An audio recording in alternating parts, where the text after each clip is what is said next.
Where am I? Who are you? Why are there giant walls everywhere? Shut up, Greenie. I don't even know what that means. While she tries to figure out where she is, welcome to the Maze Runner recap. If you know me, you know I love a good dystopian, and I will talk about it for a very long time if given the option. But me and the Maze Runner actually have a bit of a rocky history. It may or may not be at fault for my 7-year-long reading slump. Look, me and the Scorch Trials just didn't vibe. But now, nearly a decade later, I have revisited this world and gotten to know it so well that I'm able to recap it for you in excessive detail. Whether this is one of your favorite series or you're using this as your first introduction to the Maze Runner world, I got you covered. And if you want to see me give the Scorch Trials the same treatment, go ahead and like this video, and once this video reaches 1.5k likes, I will start working on that recap as well. But for now, I'm gonna send you to Recap Natalie. Hold up, before we actually jump into the recap, let me tell you about today's sponsor, Everand. I am so excited to be partnering with them again, especially now that they've teamed up with Fable, the social media platform made for book lovers like you and me.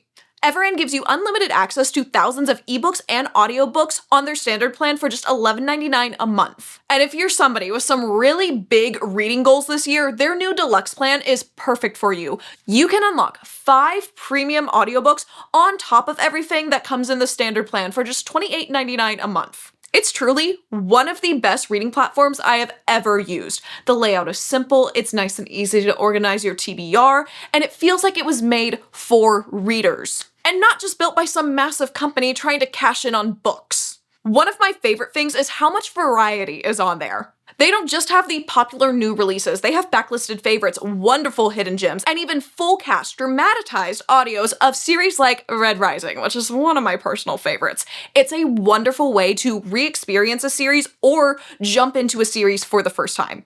And of course, they have the Maze Runner series on there too, so if you want to revisit the series for yourself, it's just a few clicks away. They've got everything from fantasy and sci-fi to romance to thrillers to nonfiction, all in one app. No juggling different subscriptions or waiting on your book to be delivered. It's all right there in Everand. I personally listen to audiobooks all the time, cooking, cleaning, driving my car, and Everand has become one of my favorite ways to listen. So you can start your free 30-day trial by using the link in the description below. You're gonna love it and find so many new reads. Now, let's get to the recap. If you've just watched the movies, you're very quickly going to realize that, oh, they did an awful job at adapting this book into a movie. An absolute awful job, but we're gonna mainly focus on the book and I'm gonna try to pull out some key moments that the movie failed, but it's so far from the source material at times it's hard to even compare it.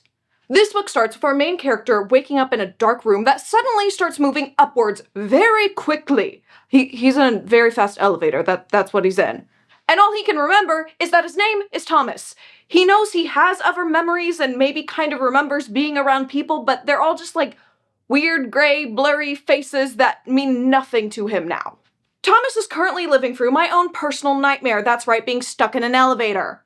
You can take my memories, but don't put me in an elevator for 30 minutes like this kid was stuck. Yeah, that's right, he was in this elevator for 30 minutes before it finally stops, and then it still doesn't open. He's just sitting there, in the dark, in an elevator that he's been stuck in for 30 minutes.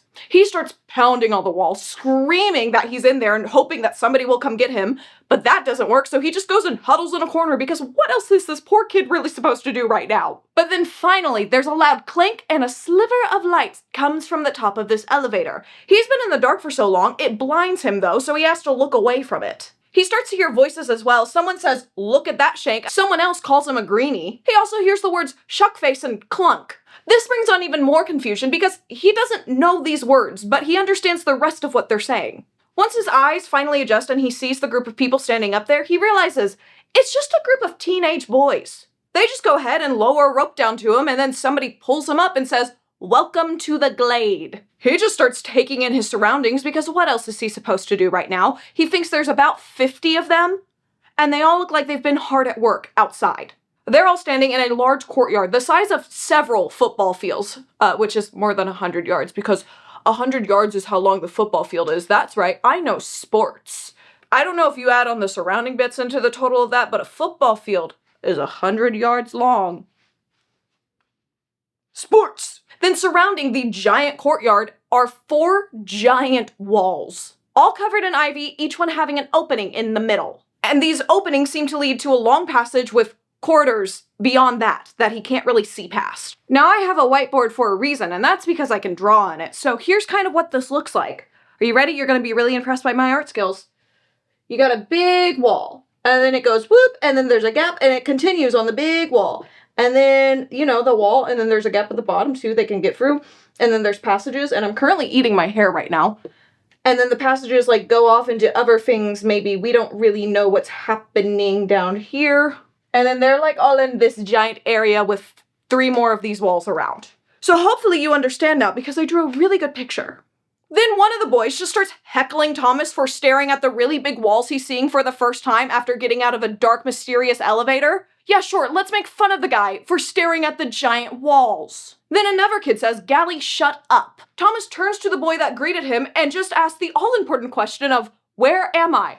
And this boy just says, "Nowhere good." Sir, that's really not helpful right now. That's so not helpful.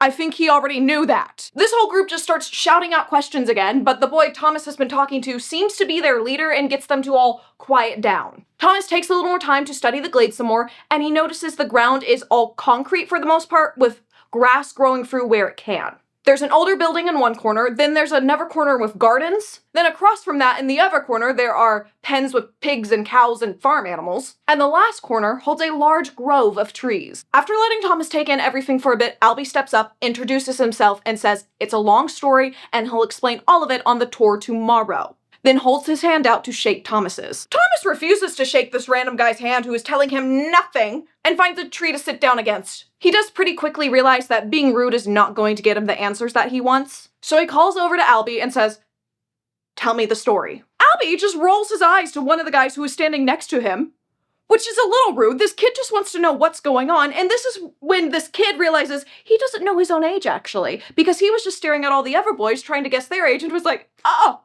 I don't even know how old I am." But even with Albie's sass, he doesn't give up, and he just once again asks, "Where am I?" Albie goes and sits in front of Thomas and goes, "Look, if you weren't a little freaked out, I would throw you off the cliff myself." "What cliff are you talking about?" Thomas doesn't know, and this just made him more concerned. "Why are you threatening to kill this poor boy?" Albie realizes maybe I shouldn't have said that and says, "Shuck it. We don't kill shanks like you. For right now, just try to survive." Thomas's face goes white because survive? So you mean there's a chance of me dying in here? Like a pretty good chance if you're telling me to try to survive. You don't go around telling people, "Oh, try to live." That's a threat. Albie has to backpedal being like, "Oh man, I'm not good at this." Clearly, Albie. Clearly, I think we all know that already. And to make matters worse, he says, "You're the first green bean since Nick was killed." Who's Nick and how did he die? Thomas over here is about to lose it. This is when Newt steps up, telling Albie to just wait for the tour. Now, here's the first thing we gotta talk about.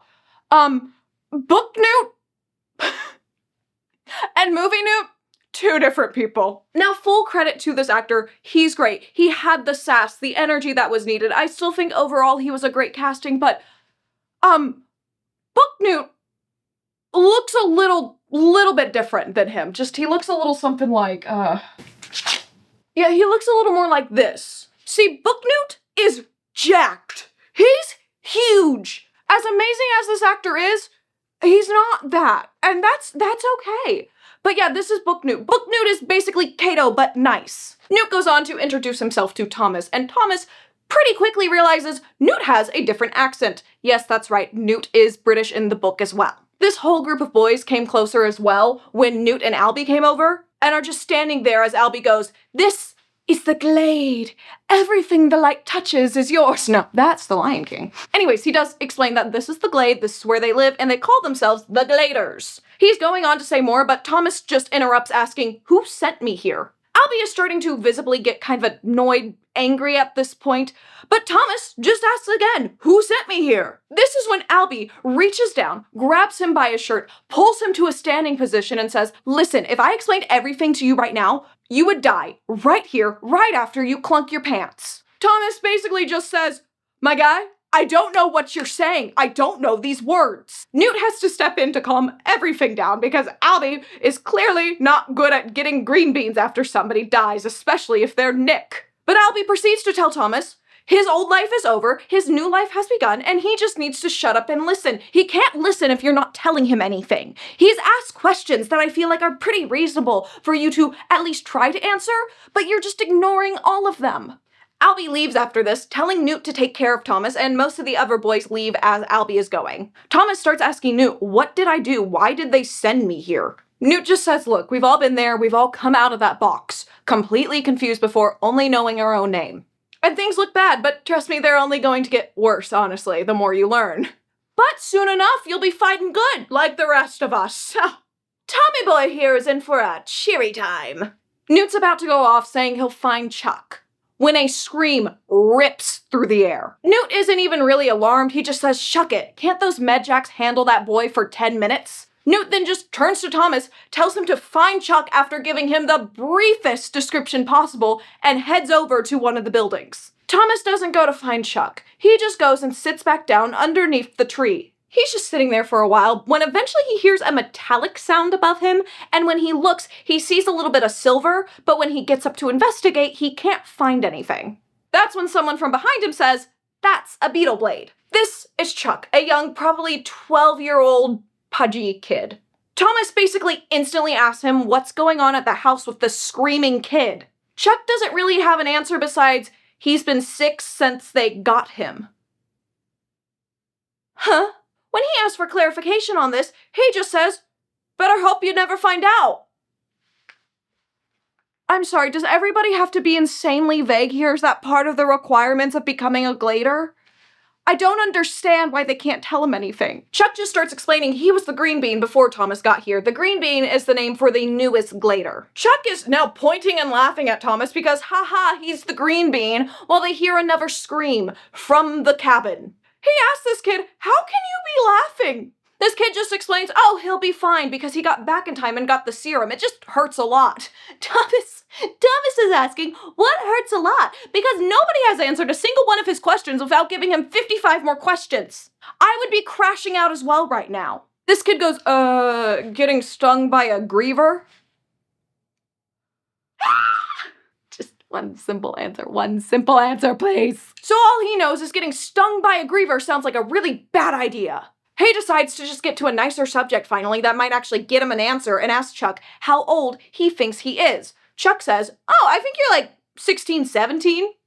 And Thomas is shocked by this because he feels much older. Chuck just starts going on about how Thomas will get used to living here because it's better than a pile of clunk. And before Thomas can even ask him to explain the word clunk, Chuck luckily is on our side and explains it. It's the sound poop makes when it hits the tin pots they have to use for a bathroom. Boys. And Thomas just says, oh, that's nice. They start walking across the courtyard, and this is when Chuck actually asks for Thomas's name. And he realizes, oh, so this is a pattern. When we come out of this elevator thing, we all know our names and basically nothing else. Chuck just starts going on and on about how he's going to take care of him, and he knows all about the Glade because he's been here an entire month. Thomas, though, vocalizes that he's upset that he really can't tell him anything useful, though. And Chuck's like, well, I'm a newbie. I've only been here a month. Oh, I'm not a professional, but I can be your friend. And Thomas tells this sweet, innocent child, I don't need friends. Look at that face. I'm sorry. What? I don't care how annoying he is. You're nice to this kid. Thomas then just decides to march into the building that has the screaming kid in it because he doesn't know where else to go. But this was a mistake because Thomas runs into Gally, and Gally frickin' hates Thomas. And when Thomas tries to go upstairs, he blocks his path. Gally gets in Thomas's face going, listen, Greenie, I've seen you before. There's something fishy about you, and I'm gonna find out what it is. Thomas tells him, well, I've never seen you, and I have no clue what you're talking about.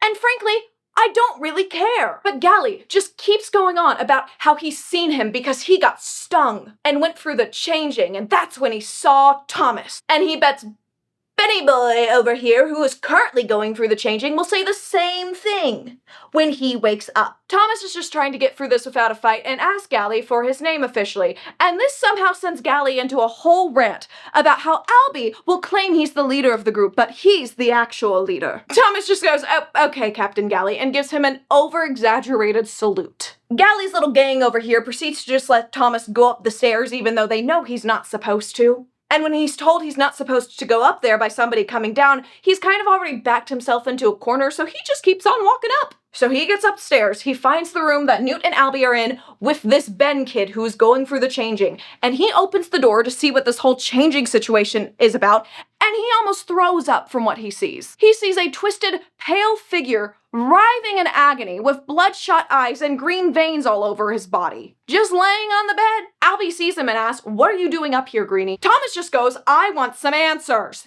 And so do I. But Albie just tells him to get back to Chuck and that he better not see him until tomorrow morning. Thomas is too scared and embarrassed to argue with this, so he just goes right back down the stairs. Then he finds Chuck and is like, "Can you please get me away from everybody here? Everybody is crazy." Chuck's like, "Sure, but we're gonna get some food first." So he goes off and settles himself by a tree, and Chuck very quickly returns with 2 sandwiches. As they're eating, Thomas is trying to learn more about what happened to Ben, but Chuck doesn't really know. So Thomas asks, "What's outside of the walls?" And Chuck's like, "I don't know, I've never been out there." But Thomas can tell this kid is hiding something. So he just hops up and starts walking towards the door, heading out of the glade. Chuck very quickly follows him, saying, "No, wait, the doors are gonna close soon." Thomas is confused because there are no doors. There are just big holes in the wall. Well, it turns out all the walls shift every night and close the gaps. Now, I know I just described that in 2 seconds, but Thomas does not understand how the walls just shift. But I'm guessing we've all read enough sci-fi and dystopian to just accept that the walls shift at night. But he hasn't, clearly, and proceeds to argue with Chuck about this for 2 whole pages. I didn't feel like that was really entertaining, so I decided to skip that part. Chuck is so fed up by the end of this argument and is like, "Look, they just move, and the same thing happens out in the maze too. The walls shift out there." Thomas instantly catches on to the word maze and starts asking Chuck questions about this, and Chuck is like, what are you talking about, sir? Maze? Crazy. And then he just walks back to the tree. As Thomas is now looking into the maze, he sees 2 boys run from around a corner, running to the glade, and they run through the glade straight to a building with an iron door on it and go straight inside. Chuck comes back at this point, so Thomas starts asking who those guys are, what that building is, why they live in a maze. Chuck is not answering any of this though. Then there's this loud boom, and the doors start sliding closed, or the walls start moving so the doors are closed, the passageways closed. This finally sends Thomas into a brief panic attack, then he calms down and Chuck's like, "All right, time for bed." But first, they gotta make a stop outside the windows of the bathroom, because Chuck over here is a little prankster. Chuck taps on the window to get whoever's in the bathroom's attention, ducks down, and then when they're at the window, he jumps up and scares them. Chuck goes running off when this guy just starts storming out of the bathroom, but Thomas wasn't prepared for this, so he's just left standing there, and guess who was in that bathroom? That's right, Gally. Gally starts giving Thomas this whole speech about how he better choose who he wants to be friends with carefully, because he wouldn't want to make the wrong enemy. Guys, there's like 50 of you and you're stuck in a maze. I feel like we have bigger problems. Thomas just wants all of this over with, so he just says, "Sorry." But Gally goes back to how he saw Thomas during the changing. Thomas doesn't really understand what the changing is, though. Thomas leaves once Gally is done ranting and finds Chuck. He's angry at him at first, but soon they start laughing because Gally deserved to be pranked. A little bit later, they're outside with their sleeping bags. Basically, all the guys sleep outside here. They're chit-chatting a bit more when all of a sudden, the walls, the maze, the glade, all seems familiar to Thomas. And he feels this sense of calm wash over him. But then this sense of calm starts to make him panic because why does this feel familiar? Then he just tells Chuck he wants to be a runner, which is the name of the guys who run in the maze every day. Chuck explained that earlier when he asked who those people were. Chuck is over Thomas at this point, asking all these questions. It's not like it's his first day in this strange place, and he just rolls over and goes to bed. But he just says it again, saying, "Something out there feels familiar." Chuck is just still like, "My guy, go to sleep." Then it all really hits Thomas, and he says, "I think I've been here before." Chuck sits straight up, but this is when Thomas decides he wants to go to bed now. Thomas is woken up while it's still dark by being shaken with a hand over his mouth. Luckily, it's just Newt, who takes him on this mysterious adventure over to the maze door that is still closed, but there's a window there. Newt is looking out the window right now, and all Thomas can see are strange lights. Newt starts going on about how it's a maze and it's their purpose to solve it, and that it's really the only thing he can do, and that right now, he's showing him a griever. So he understands why the door's shut and why you want to be in the glade at night. After he explains all of this, he steps back from the window so Thomas can look out the window. Thomas looks out and sees this large, bulbous creature that's the size of a cow but really has no distinct shape. And it also has machine bits and claws and stuff, and there's hair over the fleshy parts of it. He watches as it climbs a wall and leaps at the glass, but luckily the glass holds. Thomas is now scarred for life. He's also really questioning his want to be a runner, but he knows it's what he's meant to do. Basically, Newt did all this so Thomas would understand the risk and know why he needs to help and why they all need to work together, because really, that's their only option if they want to try to solve this maze. Now, there was time to go back to sleep, but he just spends the rest of this morning sitting at a picnic table trying to wrap his head around everything. Eventually, Albie comes over to start the tour and tells Thomas to save all of his questions for the end. Thomas is about to object, but Albie just shoots him a look. So Thomas just settles for saying, "But tell me everything. I want to know everything." He also comes to the decision right now that maybe he shouldn't tell anybody else that this whole thing seems familiar, because that just seems like a bad idea. Albie starts the tour at the box. He explains that once a month they get a newbie and once a week they get supplies. And it's always at the same time. And they know nothing about where this stuff comes from. Then he goes over the 4 sections of the glade. You have the gardens, Bloodhouse, Homestead, and Deadheads. Obviously, the gardens are where you grow all the crops and stuff. There's pipes in the ground that provide the water because it never rains here. It's always sunny, perfect weather. The Bloodhouse is where they slaughter and raise the animals. The Homestead is this tall, wonky building that they've added onto. It's where you have your kitchen, kind of where the medical stuff is set up. It's a homestead. And then the Deadhead area is the tree area that they call the Deadhead area because that's where the graveyard is. And that's the basic overview of the glade. Albie then goes on to explain that for the next 2 weeks, Thomas will work with a keeper, which is basically the head of a certain job that there is in the glade, to figure out what he's best at. Thomas is still just stuck on the fact that they have a graveyard, especially since they're all teenagers. They walk over to the south door, and this is where Albie tells him, this is the maze. This is where he explains that he's been here the longest. There was a couple others before him, but they're all dead. So they've been trying to solve this maze for 2 years now with no luck. And it obviously doesn't help that the walls move every night. Thomas decides to just take a step into the maze, but he is quickly shoved back by Albie saying, "You are not going in there." Thomas is asking, why not? Albie is like, dude, do you think Newt woke you up and showed you the griever for no reason? Nobody is allowed in the maze except for runners. Break that rule, and if you're not killed by the grievers, we'll kill you ourselves. This sends Thomas on another inner monologue on how he's meant to be a runner. Then he sees another little robot creature and asks Albie, what is that?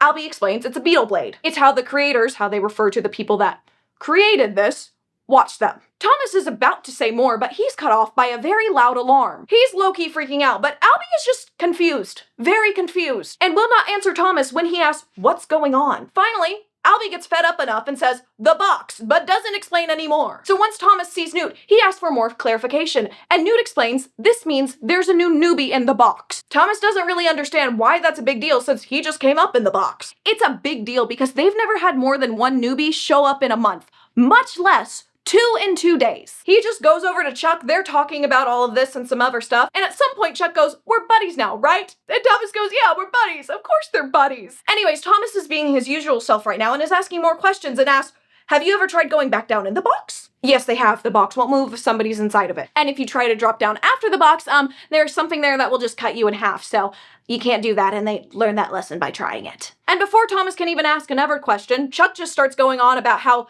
yes, they've thrown something in there before and they didn't hear it hit the bottom. They hear a door close and see Albie and Newt coming out of the homestead. They had gone off to meet there about this box situation first. And again, Thomas being Thomas takes this time to ask Chuck to tell him more about this changing thing. Poor Chuck has only been here a month though, and honestly doesn't know much more than it's awful and it changes people. They finally get over to the door and Newt opens it, looks down, and he looks confused. And then Albie looks down and says, no way. Everybody is trying to crowd in, but Albie gets them to back up. Albie goes on saying 2 newbies in 2 days, and now this? Nothing has been different for 2 years. He then turns to Thomas asking, what's going on, Greenie? Thomas is just standing there like, how am I supposed to know? I got here a day ago. Gally at this point just tells Albie to tell them, What's in the box? And Albie just says, it's a girl. And the Gladers erupt into chaos because they are all boys. Newt then pipes up saying, oh, also, pretty sure she's dead. Albie goes down, brings her up, and once she's on the ground, everybody is surrounding her. Thomas only catches a glimpse of her before the crowd is too dense for him to see, but she looks like she's 16 years old with black hair and very, very pale skin. Who let Bella into this book? Newt and Albie are in the center with the dead girl, supposedly, when they ask Thomas to get over there. Once he gets to them and the dead girl, they ask, do you know her? Thomas reminds them that he doesn't know anybody besides the people in the glade, and he barely knows them, honestly. They're like, okay, no, but does she seem familiar at all? She doesn't, and he assures them of this multiple times. But if he's being completely honest with himself, something does seem slightly, maybe familiar about her. Newt is about to ask once again if she seems familiar when the girl just shoots up into a sitting position and starts looking around. She's mumbling something. Then she clearly says everything is going to change and falls back down with her hand shot straight up into the air holding a piece of paper. This paper reads, she is the last one.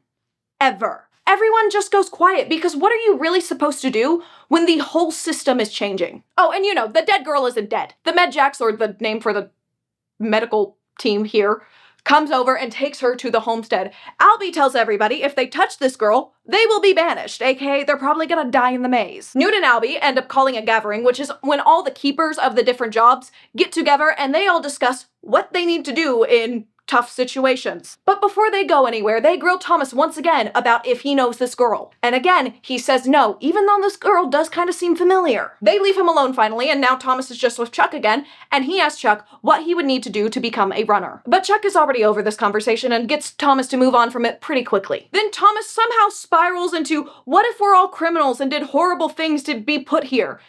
And Chuck's just standing there going, dude, I'm literally 12 years old. I don't know what a 12-year-old could do to deserve this. Thomas ends up just walking off after this to go explore the glade a little more because his tour was cut short. During this, he sees a metallic rat run by him, and he's pretty sure he sees the word wicked across its back. Thomas just decides to chase this wicked rat into the woods. Because what else are you supposed to do? He quickly loses this rat, and then he hears twigs start to snap. He goes, hello? It's me, Thomas, the green bean, the greenie. But no one replies, so he just takes a closer look at his surroundings and he realizes he's in the graveyard. What a fun spot to be hearing random twigs snap. He sees about a dozen graves in the graveyard and one of them has a glass case. So he's able to see the body that got cut in half when somebody tried to go down the box hole. Then more twigs start to snap. Still no reply from anybody until this kid just burst out of the bushes, tackling Thomas to the ground. It's Ben, the one that just went through the changing. Luckily, Thomas is able to get this crazed boy off of him. Then they're both just standing there, staring at each other, until Albie just comes through the trees as well, telling Ben to stop or he will have to kill him. Ben starts going on about how if he kills him, he'll have killed the wrong guy because he saw Thomas during the changing. He proceeds to tell Albie they have to kill Thomas because he wants to get them out of the maze, and apparently that's a bad thing now. Albie right now is just trying to get Ben not to kill Thomas and is telling him he needs to let himself and the keepers figure that one out. And then he starts counting to 3. Warning Ben if he doesn't calm down by the end, bad things are gonna happen. But Ben decides to lunge at Thomas, and then Albie shoots him in the head with the bow and arrow he had. Right after that, he gets Thomas out of there. Let's take a moment right now to remember that Thomas has maybe been in the glade for 24 hours, and all of this has happened. First he came up, that's pretty normal. And then somebody said they recognized him, and then he thought the maze seemed familiar, and then a random almost dead girl but not dead girl came up saying she was the last one ever, and now another person claims they recognize him after going through the changing. I don't think this is what happens to everybody in their first 24 hours. That night, Thomas can't sleep. I can't imagine why. It's not like he saw a guy get killed on top of him, basically. Chuck tries to talk to Thomas, but Thomas is having none of it. And then the next day, he's just supposed to go on as normal because it's his first day training with one of the keepers. And today, he's training with the keeper of the blood house because obviously that's a really chill spot to be for your first day, slaughtering animals. After a day spent with the keeper of the blood house, Winston, and having to see an animal get chopped up right in front of him, he's let go for the day. On his way over to get some food, he's surprised to see a runner already coming back in from the maze. This is Minho. Thomas goes over to greet him for the first time because he's never been able to talk to a runner, and he just falls to the ground. He instantly starts shouting for Albie and Newt, and then checks on this kid who says he's fine and asks, "Who are you?" but figures it out pretty quickly after Thomas says he's the new kid. Albie comes over demanding to know what happened, and he's just like, "Dude, I can't even talk right now. Can you get me some water?" And Albie actually goes off to get Minho some water. Thomas is shocked by this, and he just tells him, "You've got a lot to learn, newbie." But Thomas asks, "Isn't Albie the leader?" He just makes a joke about this, so he asks, "Okay, who is the leader then?" But he just tells him to shut up because he's just confusing himself. These two proceed to have a little more banter back and forth, and it turns out he was just having fun playing with the new kid, basically, and Thomas decides by the end of this that he likes Minho. And if I'm remembering correctly, he was also one of my favorite characters when I read these books / watched the movies. Who knows, maybe I'm remembering that wrong, but I remember he was pretty cool. Albie finally gets back with some water and gives it to him. He chugs that, and then Albie's like, "Okay, tell us what's going on." And he says, "Oh, yeah, I just found a dead griever in the maze today."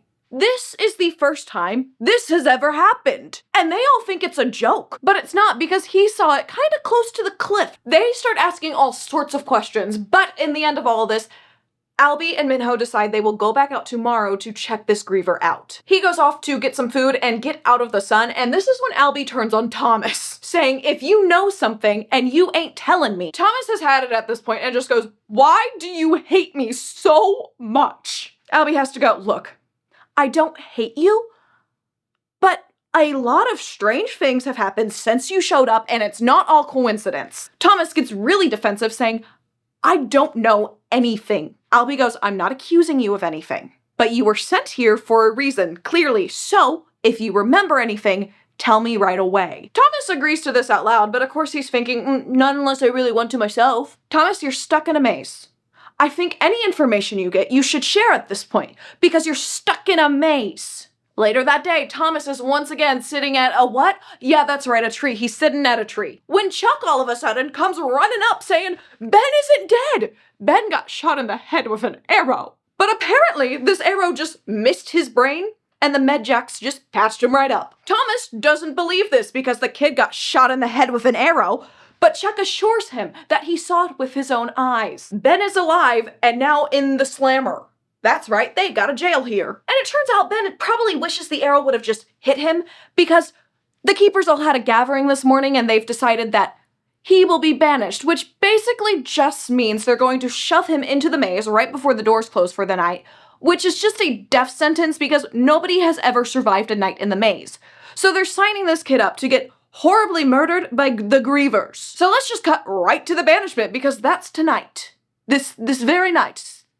The night of the banishment. The keepers, including Newt, Minho, Albie, and some other keepers that Thomas knows of, all have these long poles that attach onto a collar that is around Ben's neck. I guess he's not technically dead right now.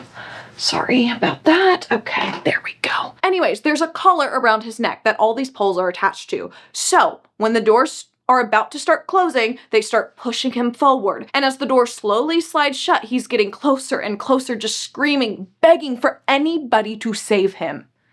He's saying he's so sorry and that he'll never do it again, and it's just because of the changing and he was out of his mind. But nothing stops the keepers from shoving him out into the maze as he continues to scream for help. They get him out into the maze, they hold there until the doors are almost closed, and then at the last seconds, they detach their poles, pull them back, and leave him out in the maze. And his scream is cut off by the doors closing with a boom. This scene, I was tearing up, just like Thomas is watching this in real time, because it's so heartbreaking. We're not really attached to this character or anything, but you remember, he's just a kid.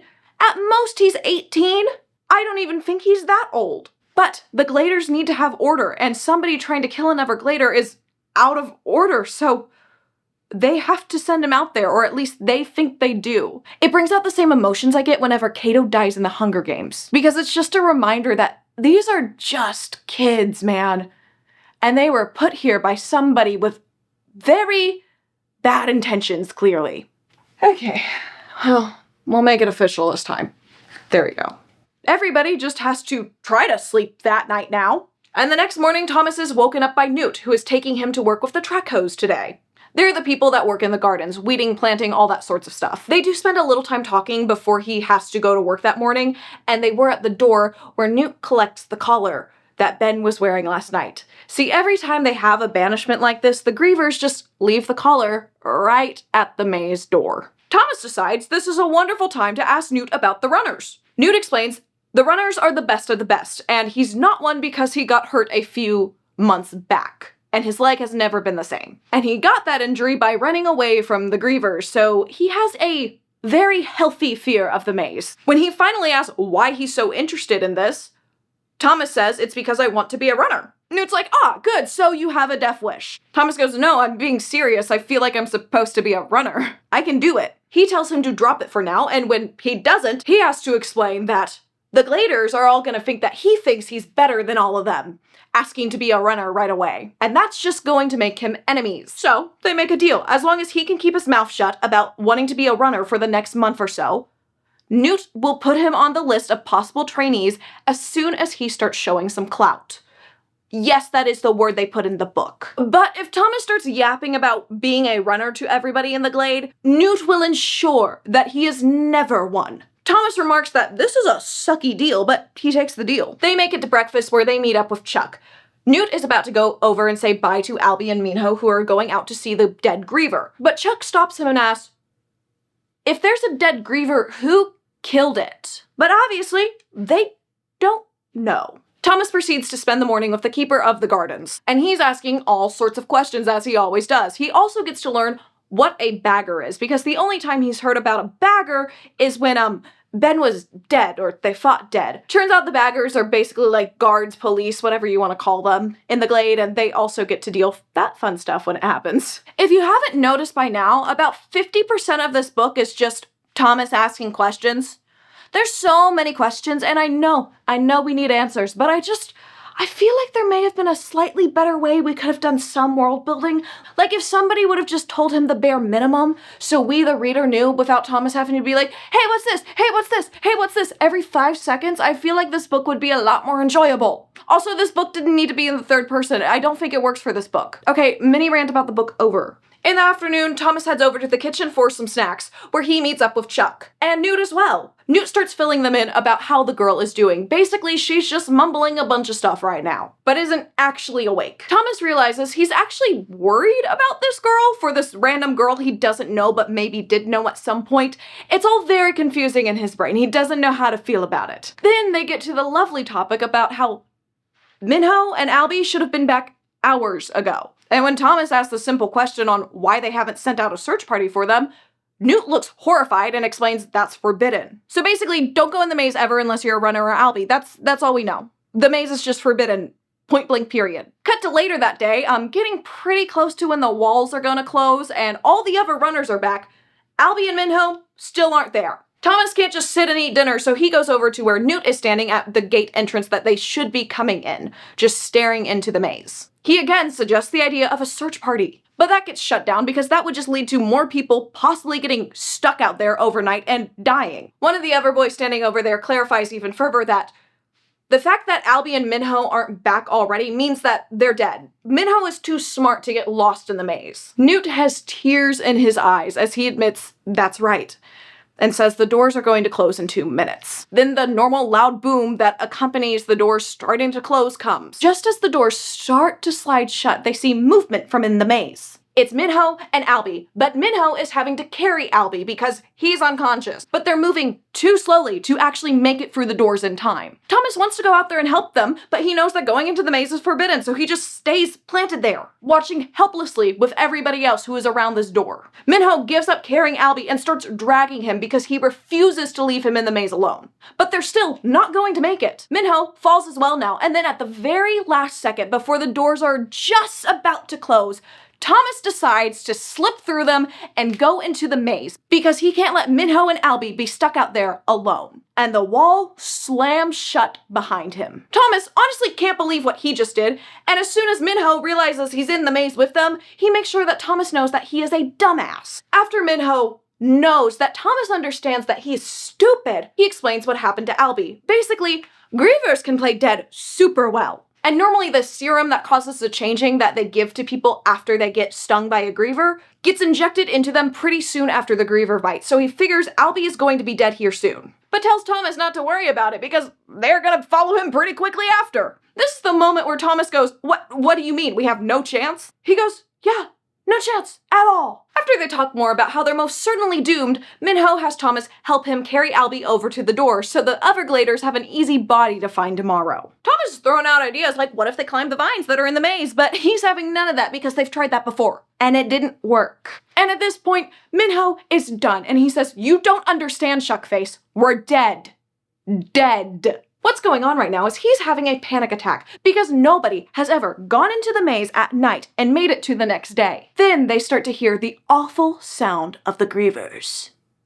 Ba-ba! It's this weird robotic sound that would just be terrifying to anybody. This is when Minho stands back up saying, we have to split up, it's our only chance. Just keep moving. And then he just runs off into the maze, leaving Thomas in the dust. He's like, great. The expert just left me here with a knocked out guy. Cool, let me figure out what I can do. Thomas decides to go ahead and try out his vine idea because Minho seems to be in a panic and maybe he doesn't really know what he's talking about right now. He tests to see if the vines can hold them, and they can. They're very strong. And then after he gets a system kind of set up, he drags Albie over there and ties vines to his hands, feet, and around his waist as well, and starts lifting him up the wall inch by inch by inch. Once he gets Albie high as he physically can, he gets himself hidden in the vines as well, and they hide there together. A beetle blade ends up right next to him, and he confirms that he can see the word wicked written on it. And then eventually, something rounds the corner of the maze up ahead. And of course, it's a griever. And this thing just gets more and more terrifying the closer it gets to him. Every 15 seconds or so, it has sharp metal spikes that just pop out through the fleshy bit of its body, and it moves by turning into a ball and spinning forward like a Beyblade. And let's not forget, there's weird patchy hair on this creature, and I don't know why, but that's really the creepiest thing on this guy. I can't explain it. Oh, also, it has more needles poking out of its robotic arms, so I mean, that's about it. Super chill thing. Thomas is staying as still as a statue as the griever just gets closer and closer and closer, and he's just hoping this thing can't climb the walls. And I just want to cut back to earlier in the book right now when he literally saw this thing climb the walls. I mean, I know he's gone through a lot in the last few days, but I feel like this is something this kid should remember right now.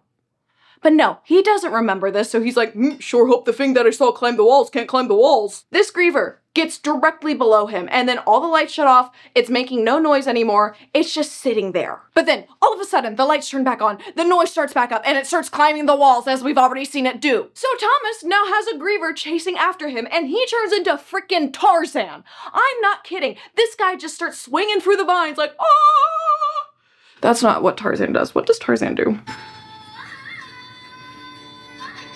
Sorry, let me. That's what he does. But even though he's turned into Tarzan, the griever is still gaining on him on the wall. So he knows he needs to get back to the ground because it looked like it was moving slower down there. So he starts just sliding down the vine slowly but surely, getting to the ground as he's still getting away from this griever thing. He takes a couple bigger falls than he wants to, and at one point he does this kick move on the griever where he kicks off of it and kicks it again, and now he's on the ground. He starts running through the maze, and luckily this boy basically has a photographic memory or something, so he's just tracking his movements in the background of his mind. I would be lost in 2 seconds flat. I would be dead. If the griever didn't get me, I wouldn't be able to find my way out of the maze. He's really smart, okay? The griever obviously doesn't stop chasing him on the ground, but he's no longer losing ground to the griever. Then he turns a corner and he sees 3 more grievers! 3 more of them! And like any reasonable person, he's just accepting his fate. And he's like, this is it.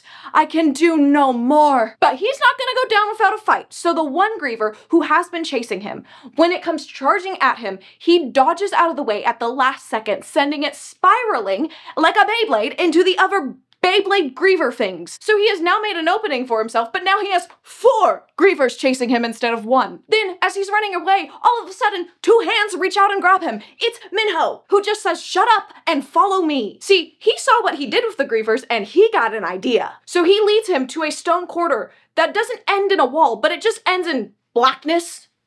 It's the cliff. So they go to the edge of the cliff, the very edge of the cliff, and they stand there and they wait for the grievers to come. Luckily, this corridor is like small enough where the grievers have to go down single file basically, because convenience, they dodge out of the way and 3 of them go rolling over the cliff and 1 is just sitting there teetering. But both of these boys just look at each other and they go running and they kick it, and it goes off the cliff as well. After all the grievers are gone, they're sitting there for a second, and this is when Thomas breaks down crying. After about a half an hour has passed, Thomas finally stops crying, and I can't blame him. I would have been a mess since I got in this freaking glade area. They would have gotten me out of the box and I wouldn't have stopped crying since.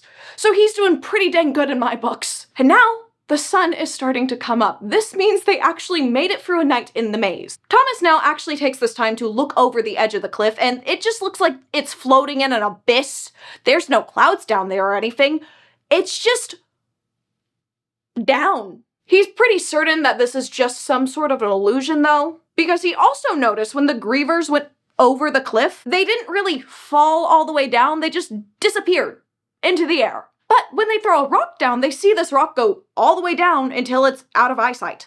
It doesn't disappear. But before they have time to really question that, he remembers Albie and tells Minho they have to get back to check on him. Minho's like, that guy is not alive. And Thomas is like, no, look, I did a really cool thing with the vines. We gotta go check. Maybe he is alive. You don't even know that getting stung and not getting the serum right away will actually kill him. So let's get back and check. Back to the chill green lights now. As they round the corner of the maze, they see the door open and they see a group of gladers standing there. Newt limps over to them, asking how they lived. But both of them are like, no time, we gotta go check on Albie. And he's like, what? Thomas has to explain, he was alive when I last saw him, so we're hoping he still is. So he takes them all over to the vines, and they find Albie up in the vines, alive. They set Albie down, and then they all walk into the glade, and everybody is just gawking at them. Because again, nobody has ever survived a night in the maze. Thomas pretty quickly goes and finds a place and passes out until Chuck wakes him up later that day saying that Albie is alive and he just started a changing, and a perfectly timed scream happens from Albie right then. He goes to eat and Newt finds him and they start talking a little more about this changing process. Basically what happens is after you get stung by a griever and then you get the serum, you start getting some of your old memories back. But they really don't know that much more about it because anybody who goes through the changing process doesn't actually want to share their memories with anybody. Then Newt says, next order of business is figuring out what to do with you. Thomas asks, what to do with me? And he goes, yeah, you just broke basically our #1 rule. Half the gladers think you're God, and the other half want to throw you in the box. So yeah, there's a lot of stuff to talk about. So now Thomas gets to get a super special gathering all about him. Yay! You don't want a special gathering all about you. Cut to the very next morning. Guess where he is? He's at his super special gathering with all the keepers and Newt. Not Albie, because he's going through the changing. They start the meeting, and Gally, being one of the keepers, instantly just calls Thomas a rule breaker. Newt goes, oh my word, can we please have some order just for like 1 second, y'all? 1 second. So, after telling Thomas he isn't allowed to say anything, they start going keeper by keeper, talking about what they think should happen to Thomas. The first one says he should be punished, but he also just changed everything for us. Then Frypan, the cook, speaks up saying, this is stupid. He saved Albie's life and killed some grievers. And we're sitting here yapping about what we're supposed to do with them. Again, they use the word yapping in this book. This is not a brand new term, y'all. Yapping has been around. I sound like a grandma saying that. You know, back in my day, we also said yapping. Frypan's suggestion is to put Thomas on the council and have him train everybody on what to do. The next guy just basically agrees with Frypan. Winston, the keeper of the Bloodhouse, then goes saying he thinks he should be punished still because they're all about order in the glade, and they can't just have somebody breaking their #1 rule. 2 more keepers like Frypan's idea, another one likes Winston's. Then it's Newt's turn, who agrees with them that he needs to be punished, but they need to figure out how to proceed after that. But he's the extra cool guy here, so he's gonna leave his recommendation till everybody else speaks. Then it's Gally's turn to start yapping, and he starts talking about how he thinks Thomas is actually a spy, and he remembers everything, and he was sent here by the creators, because there's simply just too many weird things going on since Thomas showed up. He recommends they lock him in the slammer for a month, and then revisit it again after the month has passed. Now, it's Minho's turn to speak up. He goes on saying, I saw what he did when I panicked. He stayed strong. He saved Albie. So I recommend we make him the keeper of the runners. The room is just completely silent after that. Even Thomas is thinking, I should not be the keeper of the runners. Gally is the first one to say that is completely ridiculous, and he even thinks Minho should be kicked off the council for even suggesting that. Minho and Gally start arguing now, and at one point Minho calls out Gally for being a hypocrite because he got stung going into the maze when he wasn't supposed to. Newt calms them both down pretty quickly after that statement. Minho gets back on track saying he's never seen anybody act like that. He didn't panic at all. Most of them were a complete mess the first month they were in the Glade. He didn't just stay calm when he was in the maze at night. He took over the leadership role from Minho, who should have been the leader in that situation, and saved Albie. Gally has the audacity to pipe up and say he got lucky. What? Minho goes, "No, you shank. I have never seen anything like that. Shut up." Gally feels very disrespected by this, so logically, he threatens to break Minho's neck. They then get into a tussle that ends with Minho's foot on Gally's back, telling him to never threaten him again, or even speak to him, or he'll break his neck instead after he's broken all his other bones. Newt and another keeper have to get up to break this whole situation up now. Gally gets back up telling Minho he shouldn't have done that, then tells Newt he should be banished for his inability to lead this group, then addresses the entire group saying things are going to change, this I promise. He walks out the door, but then pops his head back in to address the green bean, Thomas, who in Gally's words thinks he's a frickin' god, saying, "Remember, I've seen you before. I've been through the changing." What these guys decide doesn't mean jack. Whatever you came here for, I swear on my life I'm going to stop you. I'll kill you if I have to. Now, after all of this, some of the keepers do wonder if Gally has the point of Thomas possibly being a spy. But Minho does his best to shut this down because it's ridiculous. Thomas decides, though, it's finally time for him to speak up, and he says, "I don't know why he hates me. And I don't care. As for who I really am, y'all know just as much as I do. But we're here because of what I did in the maze, not because somebody thinks I'm evil." His closing statements basically are, I didn't do anything wrong, I saw two people struggling, and I went inside to help and didn't just ignore them because of some stupid cowardly rule. Newt, after this, recommends that they put him in the slammer for one whole day, and then Thomas will become a runner. And there will be no more talk about him becoming the keeper. They all vote on it, and that's what they decide to do. It wasn't unanimous, but majority rules. So tomorrow, Thomas will spend his one day in the slammer. Everybody is filing out, but Thomas hangs back to talk to Minho, and is asking him why he would even recommend him to be the keeper of the runners, because that's an insane idea. He just says, but it worked. Didn't it? Aim high, hit low. He just wanted to make sure Thomas became a runner. Then Chuck comes running in saying Albie is thrashing around, telling them he needs to talk to someone. Newt's like, oh cool, he needs to talk to me, his best friend. Chuck's like, no, he actually needs to talk to Thomas. Because obviously, Thomas is so special. They get there and Albie looks dead, but he's not. Woo! Newt wakes him back up asking, what's wrong? Albie says everything is going to change. The girl, Thomas, I saw them. When Newt is trying to ask for more clarification, Albie gets mad saying, I just wanted Thomas. Newt's like, okay, got it, fine, and leaves them to talk. So now, it's just Albie and Thomas in this room. He starts telling Thomas he knows who he is and he saw where they came from. He also remembers the girl and this thing called the flare. Now, Thomas has no clue what the flare is and is asking Albie for more information. But he doesn't want to talk about it because it isn't pretty, as he says, and he just wants to live in the Glade and be happy here. Thomas is just sitting there confused because he's not telling him anything at this point. And when Albie starts to try to explain more, he grabs his own throat, choking himself. He is thrashing back and forth on the bed. Thomas is trying to help, but he has to call more people in to help to get Albie to stop choking himself. Once they get him safe from himself, he apologizes saying, it's like something just took over my body. Then, as they're leaving, he tells them to be careful with the girl and protect the maps. Newt takes Thomas to the kitchen now, saying, we need to talk. Thomas starts by asking Newt if he's ever seen anything like that happen before, but he hasn't. Anybody who has gone through the changing before has never tried to talk about it.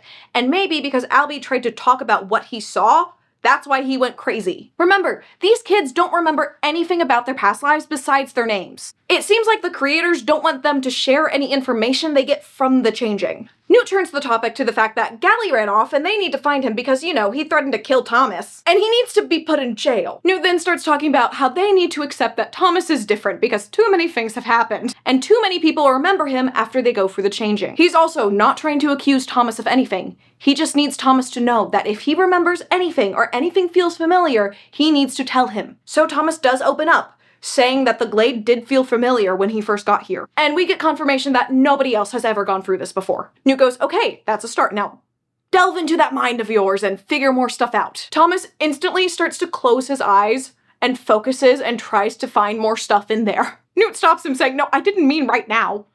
we're actually going on a field trip to see the girl, because maybe she'll possibly shake a few things loose for Thomas. He even throws out the idea of Thomas purposely getting stung by a griever to remember stuff, and Thomas tries to laugh this off, but Newt isn't even smiling. They get to the girls' room. The medjack in there fills them in on what she's been saying. It's been random stuff about the creators and how it all has to end. And obviously there's something else that they don't want to say. Newt just tells them to spit it out, and they say, she's been saying his name. She's been saying Thomas over and over again. They sit down and they just stare at this girl who is in a comatose state. And Thomas once again realizes how beautiful she is. And hey, buddy, hate to make this awkward, but you don't have your memories. You just know you have a connection to her. You don't know what type of connection that is. What if she's your freaking sister? Okay? I'm not saying you can't think your sister is beautiful, but like, he's not thinking about her in that way. They're sitting there for a while and he still has no clue who she is until all of a sudden a voice pops into his head and says, Teresa, and he jumps up out of his chair. Newt asks, what's wrong? He asks him, did you say something before I stood up? He goes, no. Then he asks, did she say something before I stood up? He goes, no. What did you hear? He explains he heard the name Teresa, and he connects the dots and he's like, that must be her name. And Thomas just keeps talking to Newt about how he swore he heard somebody speak her name. Then he hears Thomas in the same voice. This time, he jumps back up from his chair and scrambles away from the bed. Because yes, he heard his name in a girl's sweet, whispering voice. He explains all of this to Newt, saying she's freaking talking into my head. Mind you, this is the same day or just the day after of him getting out of the maze, so he's still probably a little tired from that. Newt just thinks he's kind of losing his mind from exhaustion right now. He's full on freaking out, but Teresa over here just continues to say stuff into his brain. Like, Tom, we're the last ones. It'll end soon. It has to. Tom, don't freak out on me. And then she talks about how her memory is fading, and she won't remember much when she wakes up, but they can pass the trials. It all has to end. They sent her as a trigger. Everything is going to change. And lastly, she says, it was you and me, Tom. We did this to them. It was us. Hey, so if you've just watched the movies, you're probably really freaking confused right now because nothing like this happens in there. They have like some weird dreams, but that's about it. Yeah, in this one, she's telepathic and can talk to him in his head. They just said, screw it. That's too hard to depict in film. Axe that whole plot line. Anyways, this instantly sends Thomas running into the maze. It freaked him out so bad, he doesn't realize that he's been running for almost an hour straight. Luckily, he's really smart and has a really big brain, and so he's just been tracking all the movements in the back of his brain. So he's gonna get back just fine. He does take this moment to be like, wow, I am really smart. I do have a really big brain. That's so cool. Also, I'm freaking fit. I was just running for an hour straight. He finally gets back to the glade. He just wants to be alone. So he goes to the corner that's in the tree area and sleeps there. Then what do you know? The next morning, he's getting woken up by somebody. It's Chuck this time. Chuck's like, yo, we gotta get you breakfast before they throw you in jail. So they go over to get some breakfast. Thomas starts thinking about everything that happened yesterday, and he comes to the conclusion that maybe he's just insane. He decides, whether he's insane or not, no one else should know about the voice in his head. So he will just tell Newt he lost it for a little bit yesterday. They're catching up as they walk over to breakfast, and he asks what happened to Gally. But they never found him. They don't think he went out in the maze. They're pretty sure somebody in the glade is hiding him. But yeah, Gally is still at large. After he finishes his breakfast, Newt comes over to take him to the jailhouse slammer, one of those words, jail. So he just gets to chill in jail all day. Thomas actually isn't too upset about the idea of just being alone for a whole day, where nothing bad can happen to him, finally. But by the time lunchtime is rolling around, Thomas is pretty bored in jail. So when Chuck shows up with his food, he is so excited to talk to this kid. Chuck gives him an update on everything. Basically, the glade is running like normal. The runners are out in the maze, people are doing their job. Albie is back in charge. The one thing that's still off is the fact that Gally is just missing. No one knows where he is. But then this conversation takes a turn with Chuck talking about how he feels sad and homesick. But he has no clue what he's homesick for because he doesn't have any of his memories. Oh, wait. I put that fix note to remind myself to fix that, but I haven't printed out a new thing, so give me a second. There's supposed to be an A right there. Thomas, not Thomas. I'm really good at spelling. Okay, back to the fact that this poor, sweet 12-year-old child is feeling homesick for something he doesn't even know he can be homesick for because he can't remember anything. He starts talking about how he doesn't want to be here. He just wants to go home. He wants to be with his family. He just wants to be able to remember them. Honestly, that would be a big step up from where he is currently. Then he starts talking about how he used to cry every night, and Thomas opens up to him how he cried in the maze after they got the griever to go off the cliff. And he tells Chuck to never feel bad about crying. I know this is such a simple line and something people talk about constantly now, but it's still such a thing that especially young boys need to hear, that I'm so glad this scene is here in this book. And honestly, just the emotions all the boys show throughout the book are so well done and so needed. Sometimes I feel like people write men in books, media, anything, and they're just like, I'm a guy and I'm tough. And these boys all have a range of emotions and I love it. This is something the author did wonderfully. Chuck then asks if Thomas thinks his parents are even real. Thomas is like, do I need to explain the birds and the bees to you, or what? And he's like, no. He's spiraling because people who go through the change after you get stung by the griever and get the grief serum, they only see bad things that they don't want to talk about. So what if they have nothing to go back to? And this moment right here, during this whole conversation, is when Thomas starts to see Chuck as his little brother. And he's overcome with this feeling of wanting to hurt anybody who had anything to do with Chuck coming here. He promises Chuck in this moment that they are going to get out of here. They are going to solve this. And this whole scene will have you tearing up, okay? But now we're cutting to the end of this day when the doors are closing and Albie comes over to let Thomas out of his one-day sentence in jail. Because he's really gonna learn his lesson from one day in jail. They're talking and walking back over to more of the normal area of the glade. Albie is going over how he's already losing some of the memories that he got back from the change, but he knows what he saw. He explains that he saw Thomas with the creators helping them. But that's not even the thing that actually has him worried. He saw how the world actually is, and he's just hoping that the changing gives him false memories. But Thomas can't be worried about how bad the world is because he's worried that he's an evil person. But Albie assures him that he's not, because him going into the maze like that is not somebody that's evil by nature would do. They split off pretty soon after this, and then Thomas has dinner and goes to bed. Then the next morning, Minho wakes Thomas up before dawn and takes him to this weird little structure near the center of the glade. It's the storage area. This is where they keep running shoes, other stuff that the runners will need, or just stuff that not everybody in the glade needs access to. So Thomas gets new shoes, a wristwatch, a backpack, a water bottle, some shorts, t-shirts, and other assorted items as well. Thomas is just shocked they have all of this stuff, but Minho explains that they get all this stuff because you can actually request stuff that you want or think you need by putting it in the box.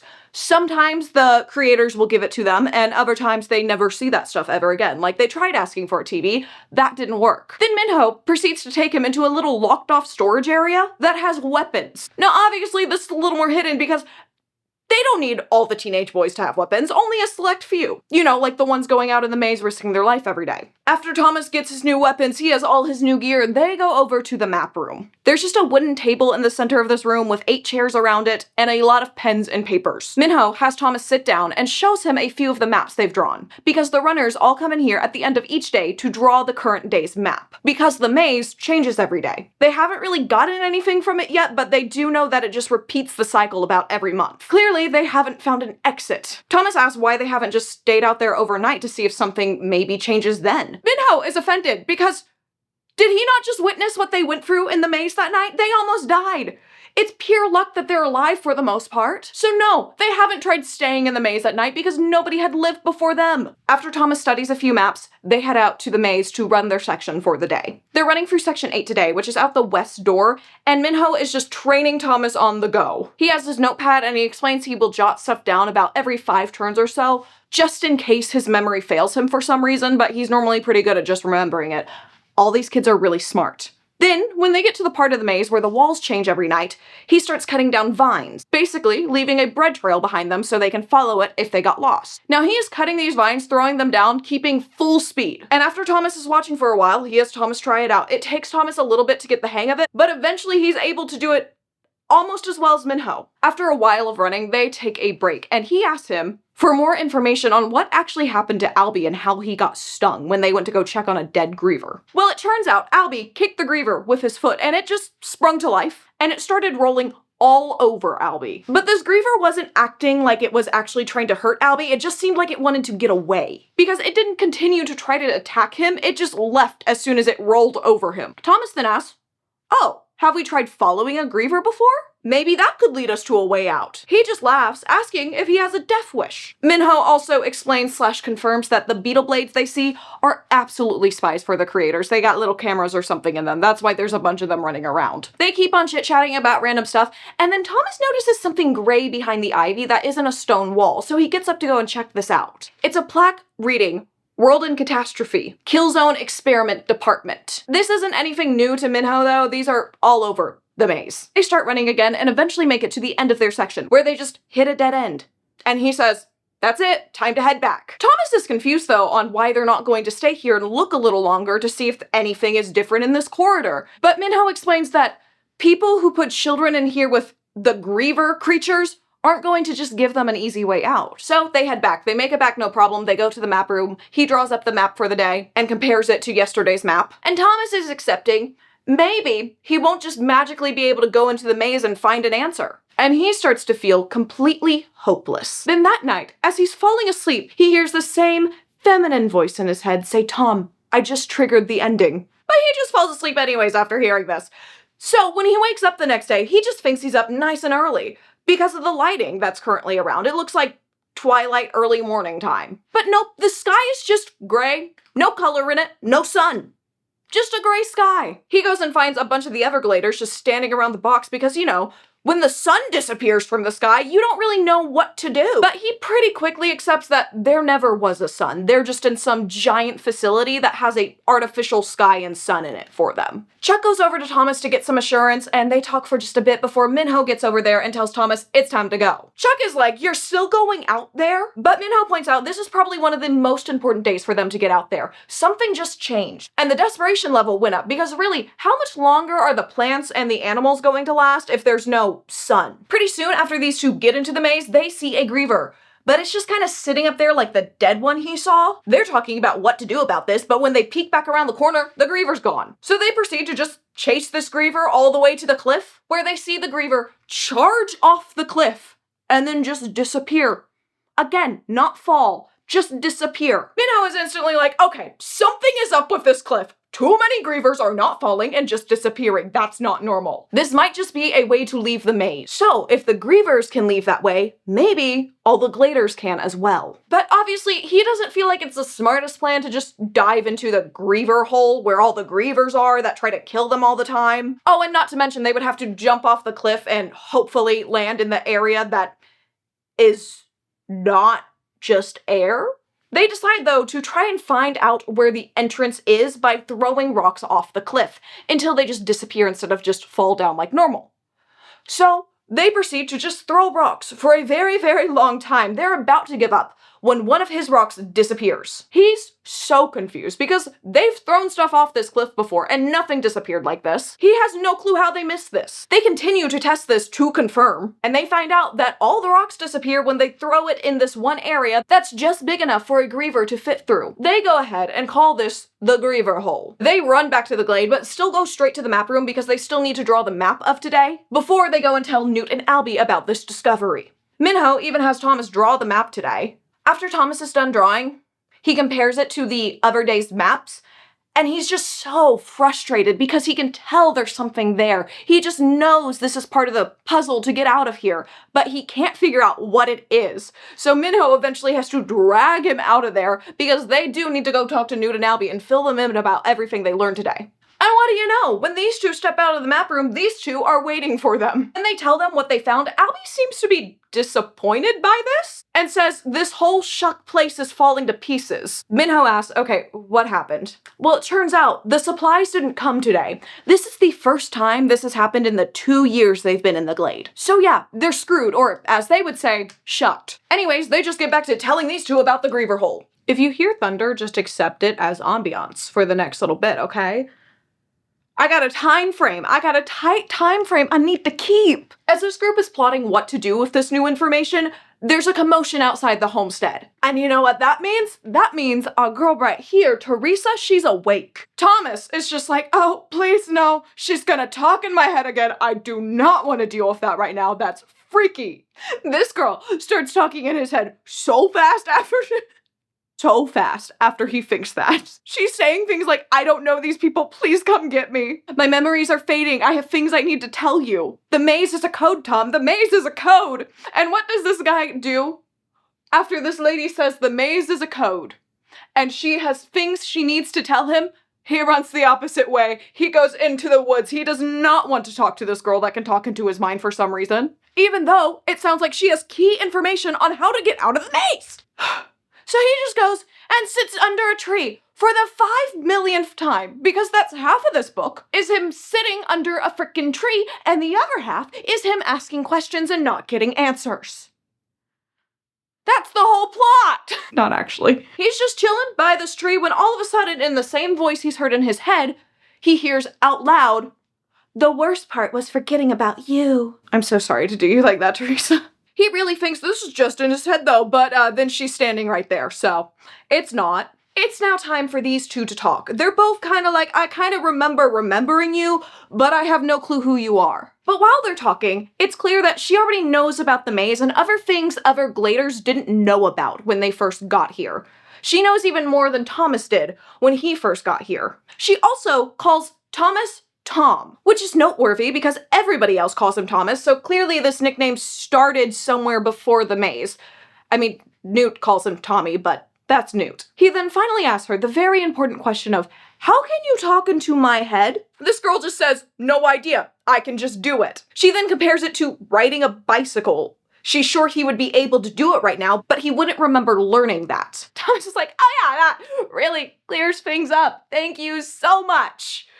So much for that. Then they both agree to not tell anybody that she can talk into his head because that just seems like a bad idea. He now decides to move on from this and asks if she remembers why she told him the maze is a code. And she doesn't really. She was just desperately grasping onto things as they were fading away from her while she was waking up. She also wrote on herself during the chaos of her waking up, "Wicked is good." She doesn't know why she wrote that either. Thomas tells her about the beetle blades that have the word wicked written down their back, and how they're kind of connected to the creators, maybe? They talk for a little longer, then Newt, Albie, and some other Gladers show up. They're wondering how she got out here, because the Medjack said she was there 1 second and gone the next. She's like, oh, I think he forgot to mention the part where I kicked him in the groin, and then I ran away. Newt then just turns to one of the older boys there and then says, congrats, Jeff. You're the first one to get beat up by a girl here. And because this is a YA book and we need to know that this girl is a badass, she threatens Newt as well, saying, yeah, and I can make you the second, cause, you know, YA books got a YA book. Girls can beat people up too. And they're not wrong. I haven't beat anybody up, I promise. Albie is over all this though, and at this point he just steps forward and demands basically that they tell him everything. Especially what's going on between these two, and what's up with her, and why everything bad is happening since they showed up. He just wants answers. And that's how Thomas felt the first day, so now you're getting some revenge for your actions. She just explains to him she triggered something, but she didn't do it on purpose. Albie still seems overly concerned after getting this explanation. Thomas is too scared to ask him, so he asks Newt. Because Newt is, Albie's right-hand man and also just the more approachable one, especially ever since he got stung. But Albie decides to answer this anyways, and goes over to Thomas, grabs his shirt and says, I'll tell you what happened while you were too busy making lovey eyes. You clearly didn't notice what time it is. It's past the time the wall should have closed and they didn't close. So obviously this is pretty bad because this means those Griever creature things can just walk right into the glade where all of them are. So clearly the next step is to lock Teresa in jail. Because it's honestly the safest place for her anyways, and they don't know what to do with her right now, and they have bigger problems, you know, grievers. So, jail time for Teresa. Once they leave, Thomas tries to use telepathic powers as well and reach out to her, but she never responds, so clearly it didn't work. Some of the builders start to put up barricades at the maze entrances, even though they know that's really not gonna do anything. And then they start gathering all the Gladers into the homestead. Because they normally just kind of sleep outside wherever, but that's a horrible option tonight, so they're gonna try sleeping inside this time. They also get the weapons out, hand those out to a bunch of people, basically doing anything they can to give themselves a slightly better chance of surviving tonight. And during all of this, Thomas goes over to Newt and he says, Newt, You gotta let Teresa out of jail. And Newt has the most valid crash out because there is so much going on right now. She's safe in there. He doesn't need to worry about her. They'll figure it out in the morning. But Thomas just keeps going on about how he thinks they're in some sort of test or experiment, and it has to end at some point. Because they can't live here forever, clearly. And with everything happening, whoever sent them here wants it to end soon. Newt's just still confused on why this would make him want to get the girl out of jail right now. Thomas goes on about how she's not part of it. She didn't trigger the ending on purpose. She's just a pawn too. She's a pontoon boat. They sent her here as the last tool or hint. Just because she triggered the ending doesn't make her bad. Newt then very firmly tells Thomas he does not have time to think about all of this right now. And they'll revisit this in the morning if they're both alive. Thomas agrees to this, but then keeps going on about how they can't play it safe now. The safety net of the Glade has been ripped away from them. The goal can't just to be getting back here every night. They need to try new things, more risky things. Newt is starting to understand this and he says, okay, we'll dig deeper. Maybe even have people stay out in the maze overnight to see if they can get any more information when the walls are moving. Before he splits off from Thomas, he does remind him that he's not the one he needs to convince, it's Albie. And clearly that's going to be harder. Thomas, our very logical decision maker, decides that right now is a great time, right before the Grievers come, to go chit-chat with Teresa in jail. They basically just chit-chat about the same thing he was just talking to Newt about, how they know they need to solve this maze puzzle now. And then he just walks over to the homestead to keep himself safe as well. I know, it's a riveting scene. While all the Evergladers are getting settled in different rooms in the homestead, Albie, Newt, Thomas, Minho, they all go off to talk. The core four, they go to talk again, because they do a lot of talking. They all agree that today was a very bad day, and that they need to get a group of people together to start going through the maps full time. They also need to be sending out runners with backpacks full, so they can stay out there a couple days if needed. Because, like Thomas said, with the doors being open now, there's no reason to come back to the Glade at night. Now, Albie doesn't like this plan at all, but he admits that he doesn't like any plan right now. He admits that the changing has messed him up, and they just need to tell him what to do. He's not telling one of them to step up and be the new leader because that would be too much confusion right now, but he will just be the face of the leader, but they're probably gonna be making all the decisions. He also decides he can't sit here and just do nothing all night, so he tells them he's gonna go to the map room and start studying the maps. These three try to tell him not to go, but he doesn't listen. The rest of this group goes and finds a place to sleep for the night, or try to sleep for the night, but they can just hear the Grievers getting closer and closer and closer throughout the night. Now Thomas has fallen asleep for a little bit, but is woken up just a couple hours later because he can hear the Grievers right outside the homestead. And you know what the Grievers do? They just start climbing the walls of the homestead. I mean, why wouldn't they? They're making all sorts of noise, and then all of a sudden, it goes silent. Oh, sorry. Then all of a sudden, it goes silent. My lights didn't change. Then all of a sudden, it goes silent. Wait. Silent. All of the boys in the room with Thomas are just sitting there, staring at the window, cowered against the wall, waiting for something to happen. This window is boarded up. They can't see out of it. When all of a sudden, the door to this room burst open and Gally comes running through. Now, Gally does not look good. He looks like he has gone insane. And starts going on about how the Grievers will kill you. They'll be killing one every night, till it's all over. Then he points to Thomas saying, "It's all your fault." And then punches him in the face. Newt pushes Gally off of Thomas into a desk, but he just keeps going on about how the maze can't be solved, and the Grievers will kill them one every night, and stupid variables.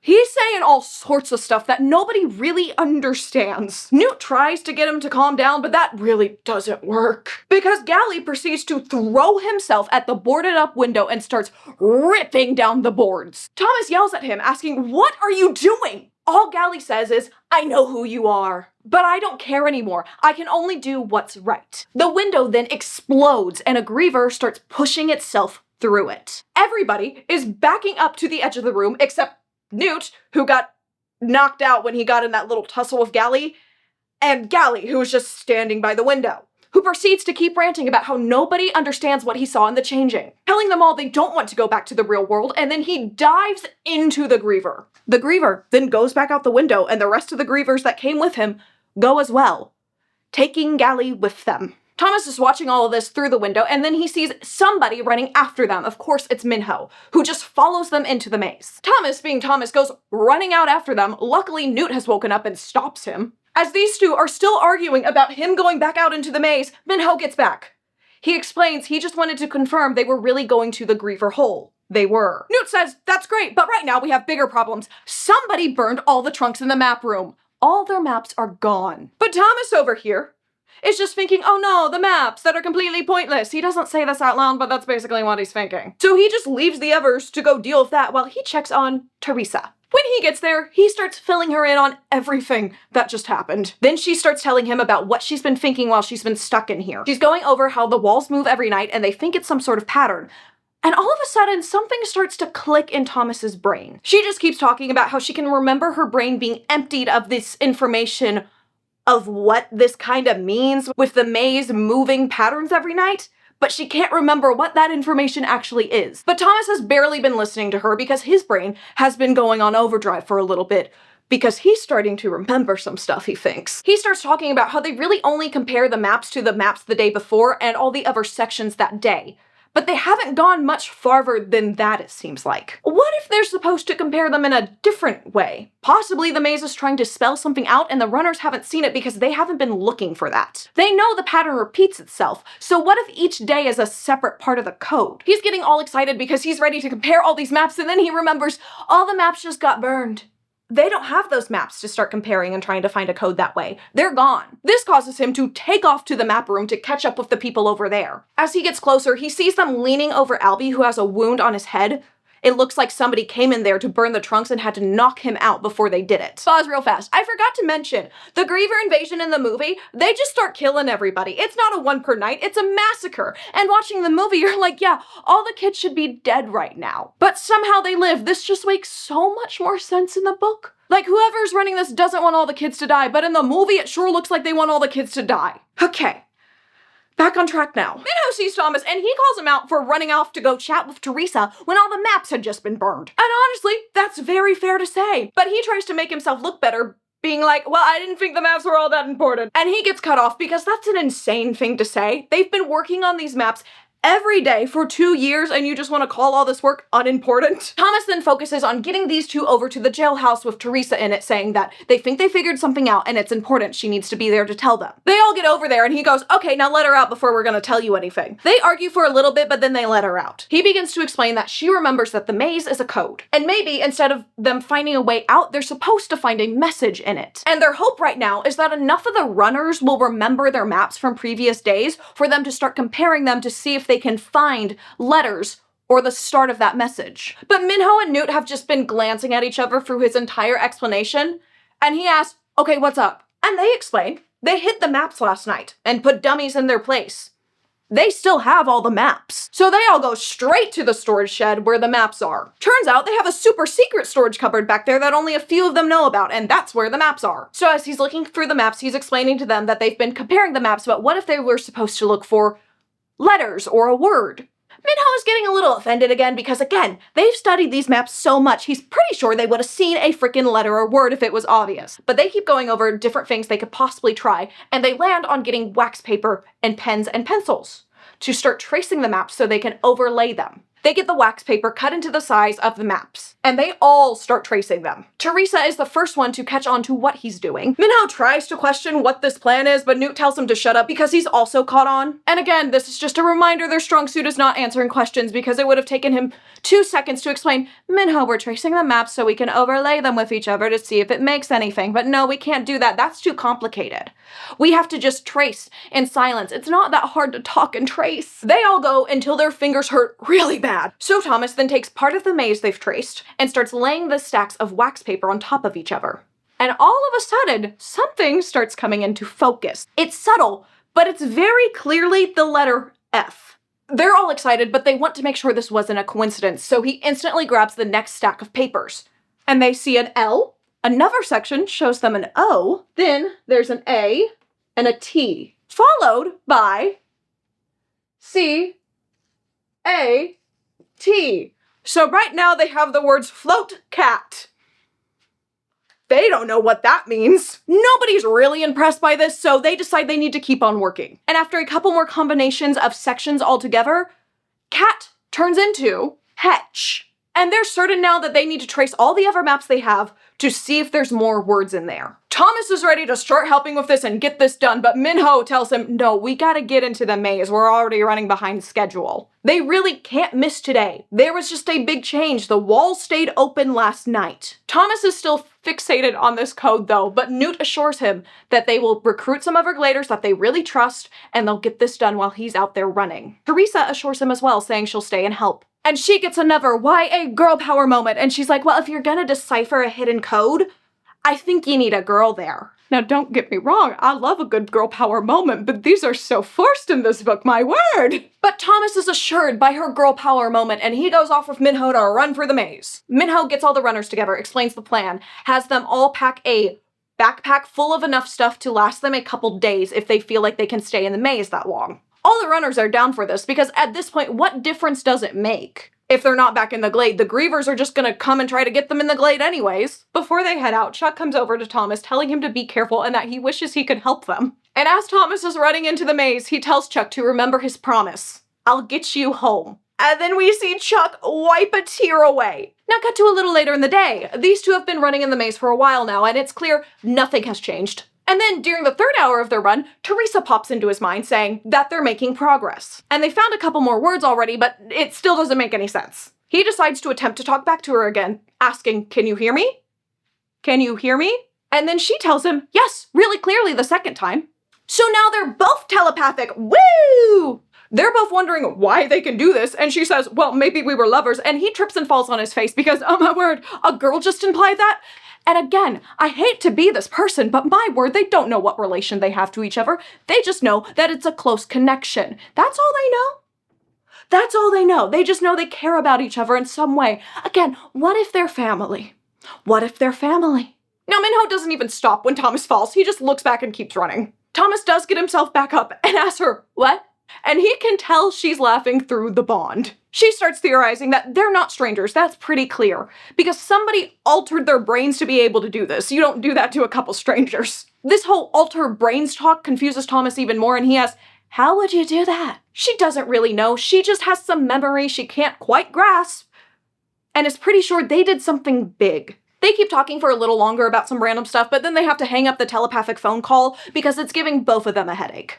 A few hours later, at a dead end, Minho slows down to a walk, saying that they've walked the entire section and nothing has changed. There's no exit. They decide to go ahead and do a more thorough search for a little while, really looking at the ground, feeling the walls, looking behind the vines, but still they see nothing. Then around the time that the walls would normally close, they start keeping an extra eye out for grievers, but they don't see any until almost midnight. And they just happen to see it disappearing around a corner. And then a little later, they see another one doing the same thing, and half an hour later, they just see a bunch of them charging through the maze, going directly past them. Later that night, he says, I think they're playing with us. I think they want us to know there's no way out.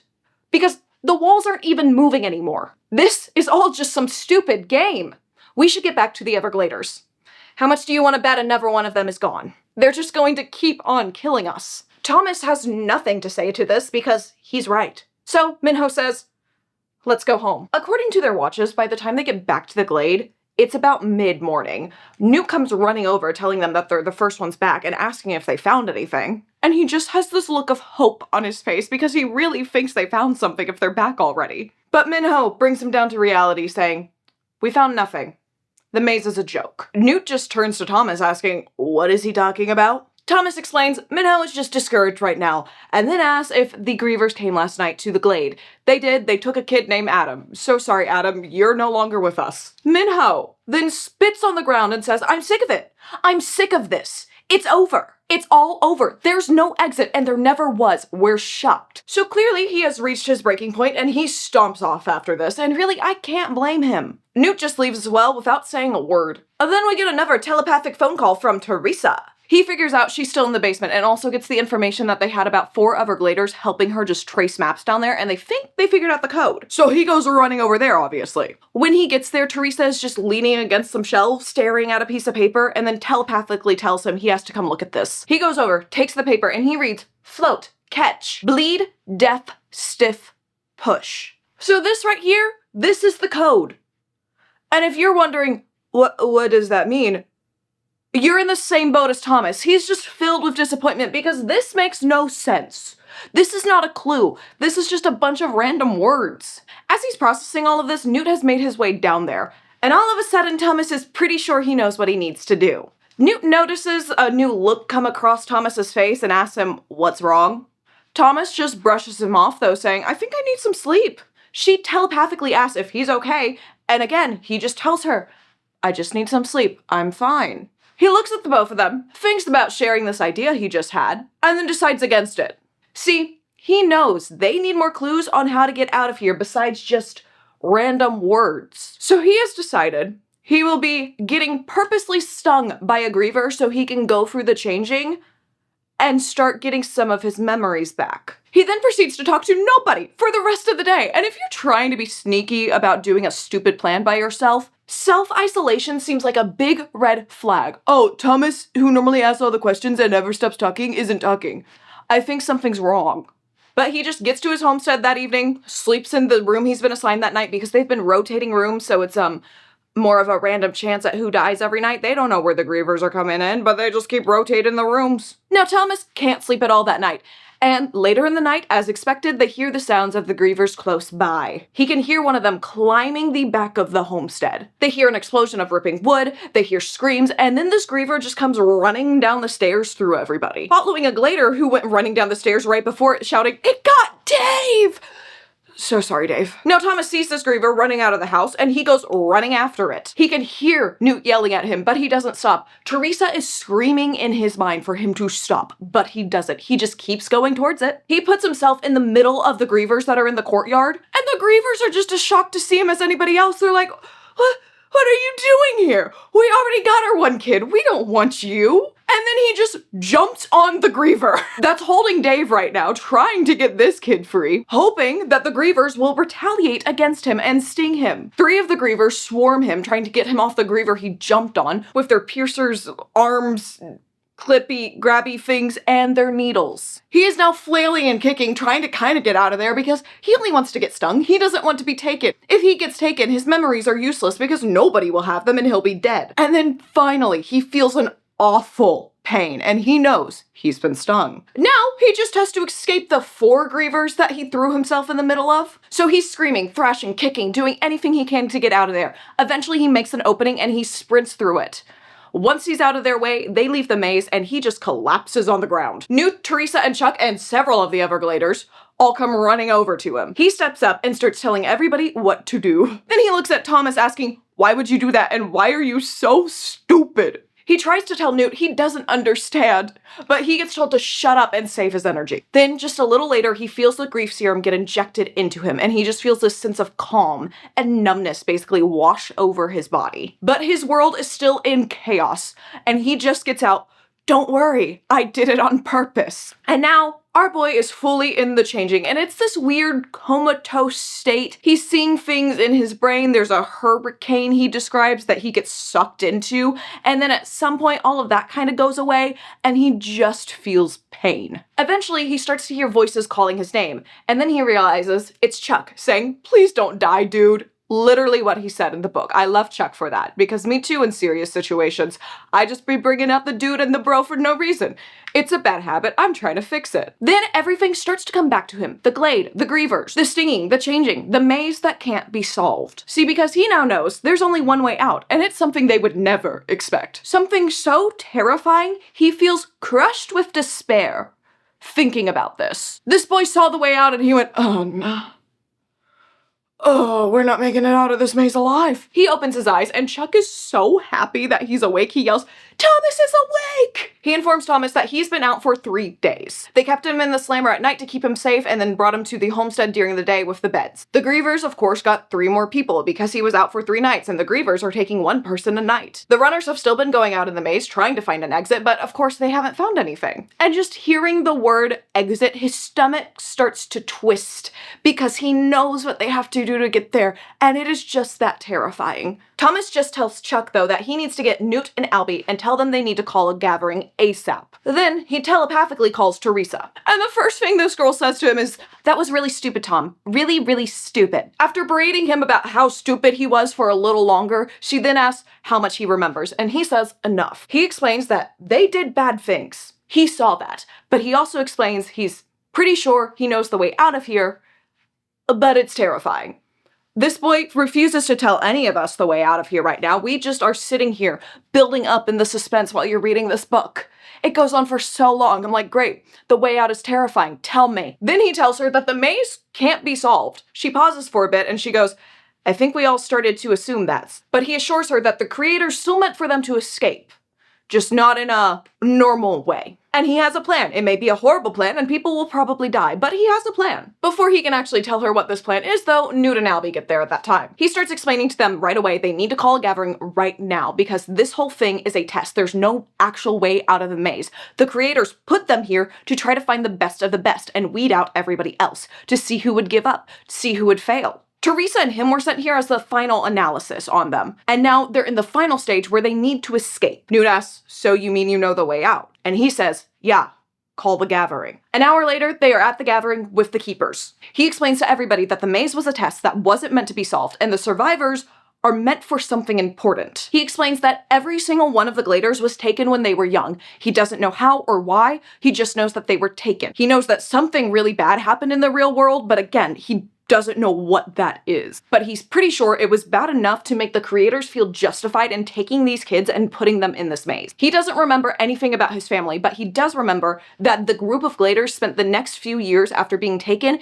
in a very special school. And all their names are actually just puns, basically, of famous scientists or science-y things like Thomas Edison, Albert Einstein, Sir Isaac Newton. So the one thing these kids thought they still actually remembered about themselves is a lie. They don't know their own names. They don't know their age. They don't know their families. They don't know anything about themselves besides the personality they came with to the maze. The creators took these select kids because they were very smart and they wanted to study them. That's why there's all the beetle blades around watching them. And some of them even had things altered in their brains, especially these two who have a telepathic link, you know? Some of these keepers aren't believing all of this though. This sounds insane to them. Thomas asked them, why would I make this up? What is the actual explanation then? Are we on an alien planet? Albie tells him to keep talking, but he doesn't understand why any of the rest of them that went through the changing don't remember any of this. Thomas tells him to just keep being patient and he'll explain in a minute. He goes back into explaining how the creators sent them up here to see if they could work together, build a community. And then they laid out a problem for all of them to solve, a simple maze. All of this made it seem like there had to be a solution to the maze. The creators encouraged these boys to work harder on finding that solution, but they also were just magnifying their discouragement because there is no solution. There's no way out. Everybody starts talking, asking questions, overlapping each other at this point because he just said there's no way out of the maze. There's no solution to it. He looks at all of them and goes, see, you prove my point. Because most people would have given up by now, but I think we're different. We couldn't accept that a problem couldn't be solved, especially something as simple as a maze. He starts getting angry now, saying, whatever the reason is that they put us in here makes me sick. All of this, the grievers, the walls, the maze, it's all just part of some stupid test. We're all being used. The gray skies, Teresa, it's all part of it. They just want to see how these boys will respond. But again, he harps on this fact that it seems like the survivors are going to be very important to whatever organization is running this. Frypan, the cook, speaks up now asking, and killing people, that's a nice little part of their plan? Thomas now starts to get pretty worried about how the next part of his speech is gonna go. And he goes, yes, killing people. The only reason the grievers are taking us one by one is because they don't want us all to die. Now he's about to start explaining the actual solution to the maze, but he has one more thing he needs to explain. The code, the maze, everything seemed familiar to him because he was there when the creators made it. The whole room is confused and they're like, what are you talking about, my guy? He starts saying, there's a reason Gally accused me of so much stuff, and a reason everybody who went through the changing recognizes me. He explains that him and Teresa were part of the maze trials from the very beginning, but it was against their will, he swears. They were used by the creators. They helped design the maze. They helped create this whole thing. Newt goes, you're 16 years old. How could that be possible? This actually does make Thomas pause for a second, and then he goes, I know what I saw. We were really smart, and all of this is probably part of some variable. Oh, also, Teresa and I have a gift. We're telepathic. You didn't wanna tell us that earlier, buddy boy? Before anybody can speak, he says, listen to me. I think they have. You've been monologuing for a long time right now, Thomas. He just goes, they forced me to help, and then he starts coming up with all these reasons that they might have done this. Because he's worried everybody is going to be mad at him for helping with the maze, and he's just trying to give them some sort of excuse. But when he looks around the room, nobody seems mad. Minho is even smiling. Thomas just apologizes for having any part in this. Newt gets up at this point and he tells Thomas, you have no reason to be sorry. The creators did this to all of us. Minho could care less about this whole heartfelt moment and just goes, okay, but how do we escape? Because really, that's the only thing that matters. This is when Thomas explains there's a computer station in a place they've never looked.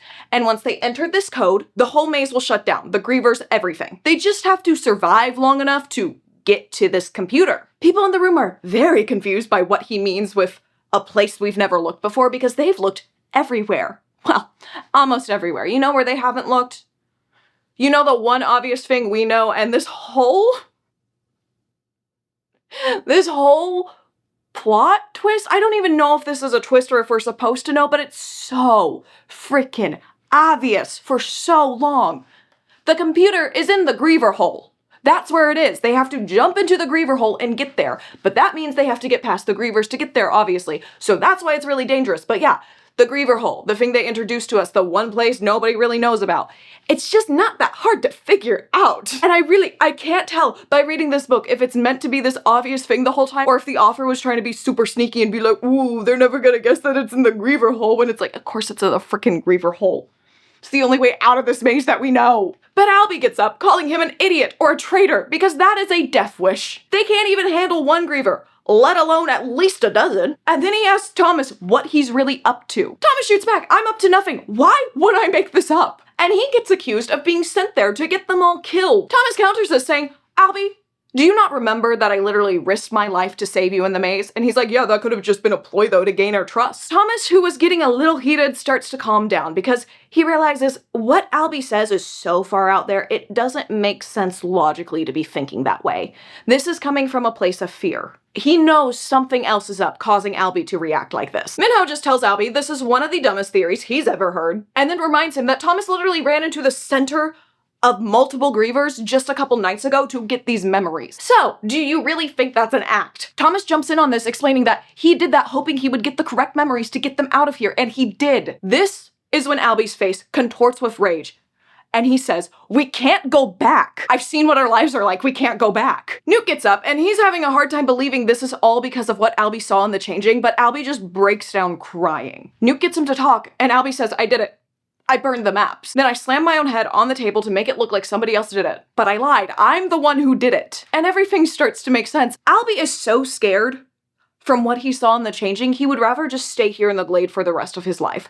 That's how bad the world looked to him when he went through his changing. Minho pretty quickly speaks up saying, well, it's a good thing we hid the maps after the tip you gave us to protect them after you went through the changing. Albie just then starts begging, pleading with them that they can't go back. The lands are all burned. There's a disease, something called the flare. It's all horrible. It's way worse than they have it here. They have to remind him, here, one of them will die every night to the Grievers. He just says it would be better to die here than to live out there. Minho has had it, and he says, I'm with Thomas. I would rather die fighting and trying to get out of here. Albie gets up, saying, do what you want. It doesn't really matter. We'll either die in here or out there. All the keepers across the room burst into arguments, debating whether they should stay here or try Thomas's way of getting out. Newt has to yell at all of them to shut up. Thomas takes this time to speak, telling them he's going to the Griever hole or he will die trying. If they can fight off the Grievers long enough for somebody to punch in the code, they can get out, because then all the Grievers will be deactivated. They won't have to fight them anymore. They'll have passed the test, and then they can deal with the creators themselves. Newt chimes in on this, saying they could all get stung because the creators will know they're going to the Griever hole. But Thomas tells him, getting stung isn't a variable anymore. That was something meant for us when we were in the maze. Now trying to get out, they're not going to sting us. They're just going to fight us. This challenge is meant to be hard, not impossible. Again, that's why the Grievers are only killing one per night. And maybe, just maybe, that's still the case when they get to the Griever hole. Maybe one person has to die still. Winston, one of the keepers, then speaks up saying, oh, and who are we gonna sacrifice? Thomas just goes, I know exactly who we're gonna sacrifice. Me. The meeting, once again, erupts into chaos, and Newt walks over to Thomas and goes, you're leaving now, because he said enough and they need to decide what to do. He tells him to wait by the box, and when the meeting is over, they'll talk. Before Thomas leaves, though, he pleads with Newt one last time, saying, you have to believe me. It's the only way out of here. We can do it. Newt goes, oh yeah, it was a great plan. I especially like the part where you volunteer to sacrifice yourself. Thomas just responds, saying he's perfectly willing to do it, and he probably deserves it because he had a part in making this whole thing. Newt frowns and tells him, you were just a kid. You were used by the creators too. because Thomas can't help that he was forced to create this maze. But this doesn't change how he feels about it, and he says, I need to redeem myself in some way. Newt tells Thomas he does believe him. He believes him on this plan, and he really can't believe it, but he's about to go back in there and try to convince everybody to go to the Griever Hole. And if they're going to do this, they need to go tonight. Otherwise, they're just going to sacrifice Neverglader for no reason. And if they go, everybody will be taking their chances. Thomas will not just be a sacrifice. Then they part ways. When he gets to the box, he gets a telepathic phone call from Teresa,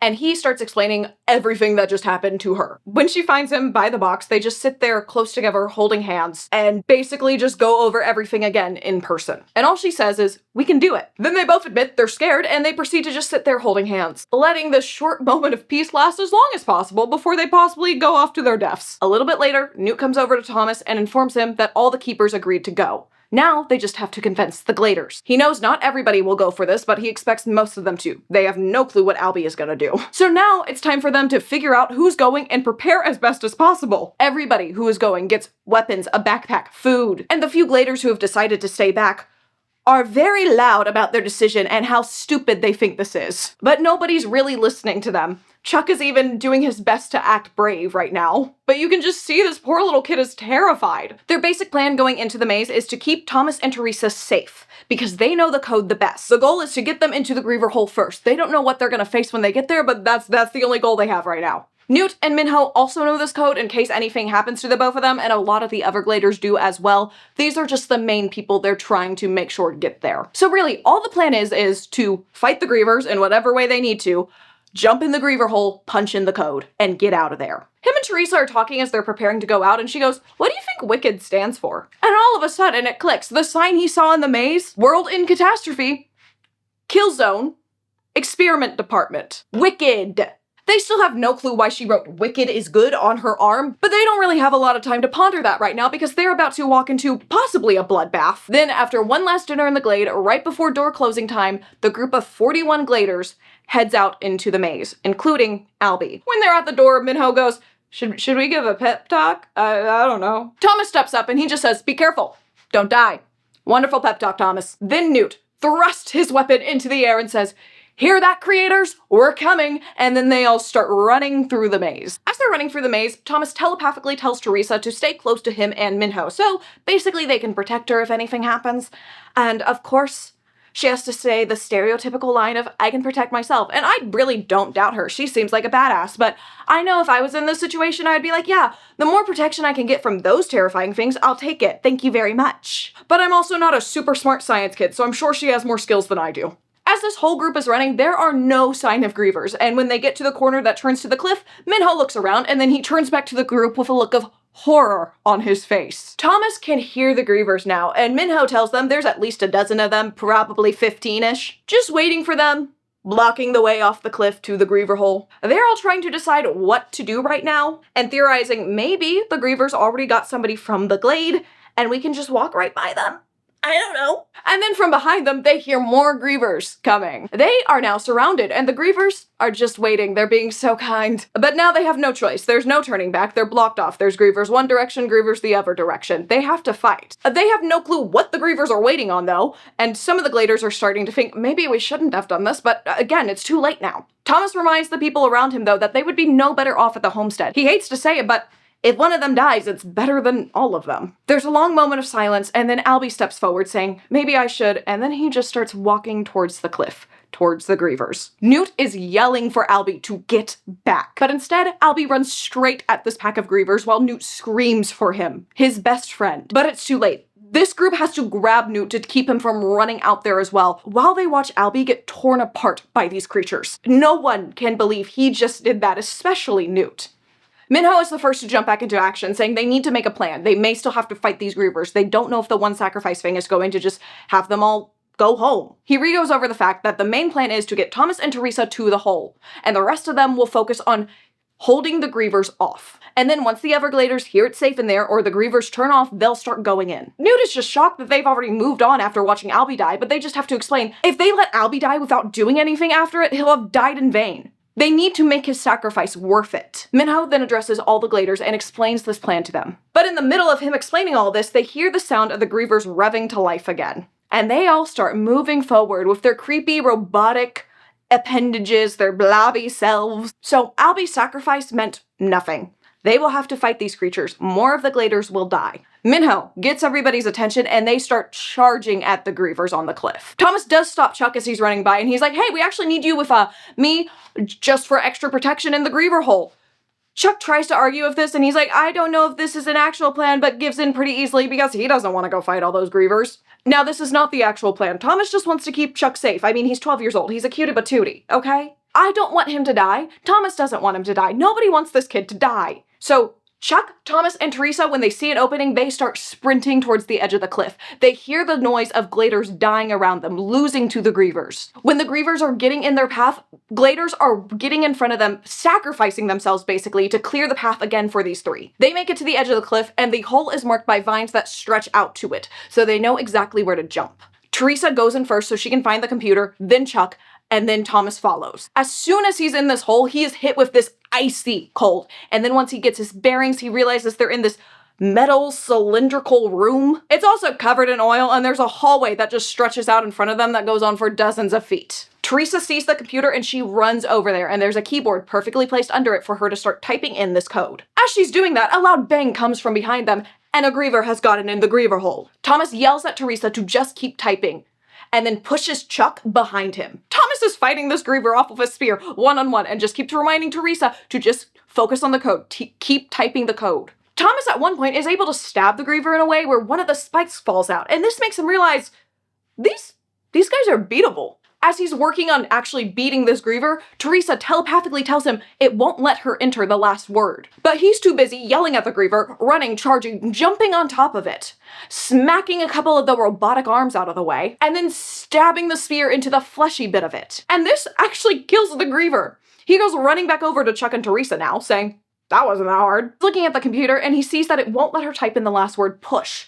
They don't know why it won't let them type in this word. It's the last word they need. As they're trying to figure this out, Chuck screams for Thomas because another Griever just entered. And Chuck just asks, what is taking so long? They explain it won't let her enter the last word.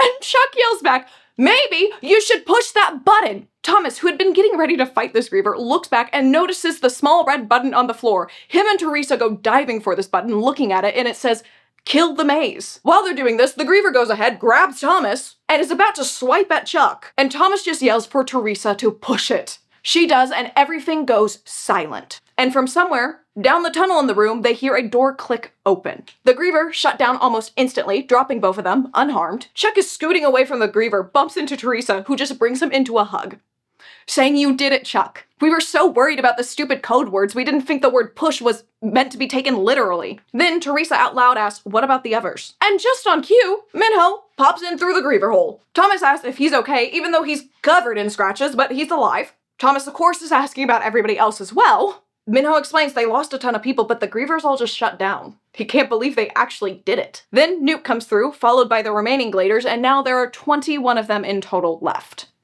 So they lost half of their party. Thomas is visibly upset about this, and Minho points out, hey, but half of us lived. And right now, this half that lived needs to focus on actually getting out of here. So Thomas leads them down the hall where they heard the door open, and they all start going that way. One by one, they all start going through the door, which just leads to another long hallway. They're walking down there, and then they hear a shriek from up ahead, and then talk gets back to Thomas, and apparently this hallway just leads to a slide. And they really have no choice but to go down this thing. And this slide is one of those spinny slides, and it just goes on forever. I think they say about 15 to 30 minutes of going down this slide going like this in the book. By the time Thomas is down this slide, he has to crawl away from everybody else to throw up. After he's finished emptying his stomach, he takes a look around at where they are right now. They're in this giant room. Still seems to be underground, maybe? They don't know. And this room could hold 9 or 10 homesteads, so it's pretty big. On one side of the room, there's a row of 40 or so white pods that kind of look like coffins. On the other side, there's a glass door, but it's tinted glass, so they can't see through it. Then one of the Gladers shouts, look! And Thomas looks directly in front of him to see a row of glass windows, leading to rooms where people in lab coats are just sitting there, observing them. And he knows these are the creators. They just keep staring at them, and Chuck asks, who are these people? Minho explains to Chuck, these are the creators, and then he shouts at them, I'm going to break your face. As he should. After a little longer of them all just standing there, there's this loud, slow beeping. Then they see two people walk through the door. One of these people is a grown-up woman in business attire with a logo for Wicked on her shirt in blue capital letters. She just walks past this group like she doesn't even care that they're here, and Thomas knows he knows her somehow. Then, when she stops a few feet in front of them, he notices the other person with her. It's somebody in a very large hood. They can't see their face. Then this woman just says, welcome back! Over 2 years and so few lost. Amazing. So few? Newt is the one to say, excuse me? She assures them, though, that everything has gone to plan, and they really expected more to give up along the way. Then, she pulls the hood off of her companion. And you want to guess who this guy is? It's Gally. Yeah, Gally ain't dead. Gally's alive. Minho is the one to ask, what is he doing here? And the lady just assures them that they're safe now and tells them to be at ease. Minho's like, you're telling me that? No, I want to speak with the police, the mayor, the president, somebody. She tells him, though, that he has no clue what he's talking about, and she would expect more maturity from somebody who made it through the maze. Newt just decides to ask Gally what's going on, and this is when Thomas takes a closer look at Gally and realizes something is off. The woman proceeds to just talk, saying one day they'll be grateful for what they've done, and they'll accept it, but right now they're in the middle of dark times. But of course, there is one final variable for them to get through. Gally is trembling, and he strains himself to get out the words, they can control me. And then his face puts on an eerily calm expression. Gally then reaches behind him, pulls out a knife, and throws it directly at Thomas. Thomas is standing there, watching all of this in slow motion, basically, accepting his fate, when all of a sudden, he sees Chuck dive in front of him. He watches this dagger slam into Chuck's chest, burying itself up to the hilt. Chuck lets out an awful scream, and blood just starts pouring out of him. He falls convulsing to the floor, his legs just slapping everywhere. Thomas falls to the ground next to him, pulling him into his arms, screaming his name. But the boy just continues to shake uncontrollably. Finally, he stills a little, and all he says is, Thomas? Thomas just tells him to hang on, fight it, and then yells for somebody to go get help. But he knows nothing can help Chuck now. And he's just thinking, not Chuck, anybody but Chuck. And we're all thinking the same thing, anybody but Chuck. And Chuck, as he's dying, just says, Thomas, find my mom. He's interrupted by this horrible cough with blood coming out as well. And he says, tell her. But he never gets to finish that sentence. It's not this pretty normal storybook death.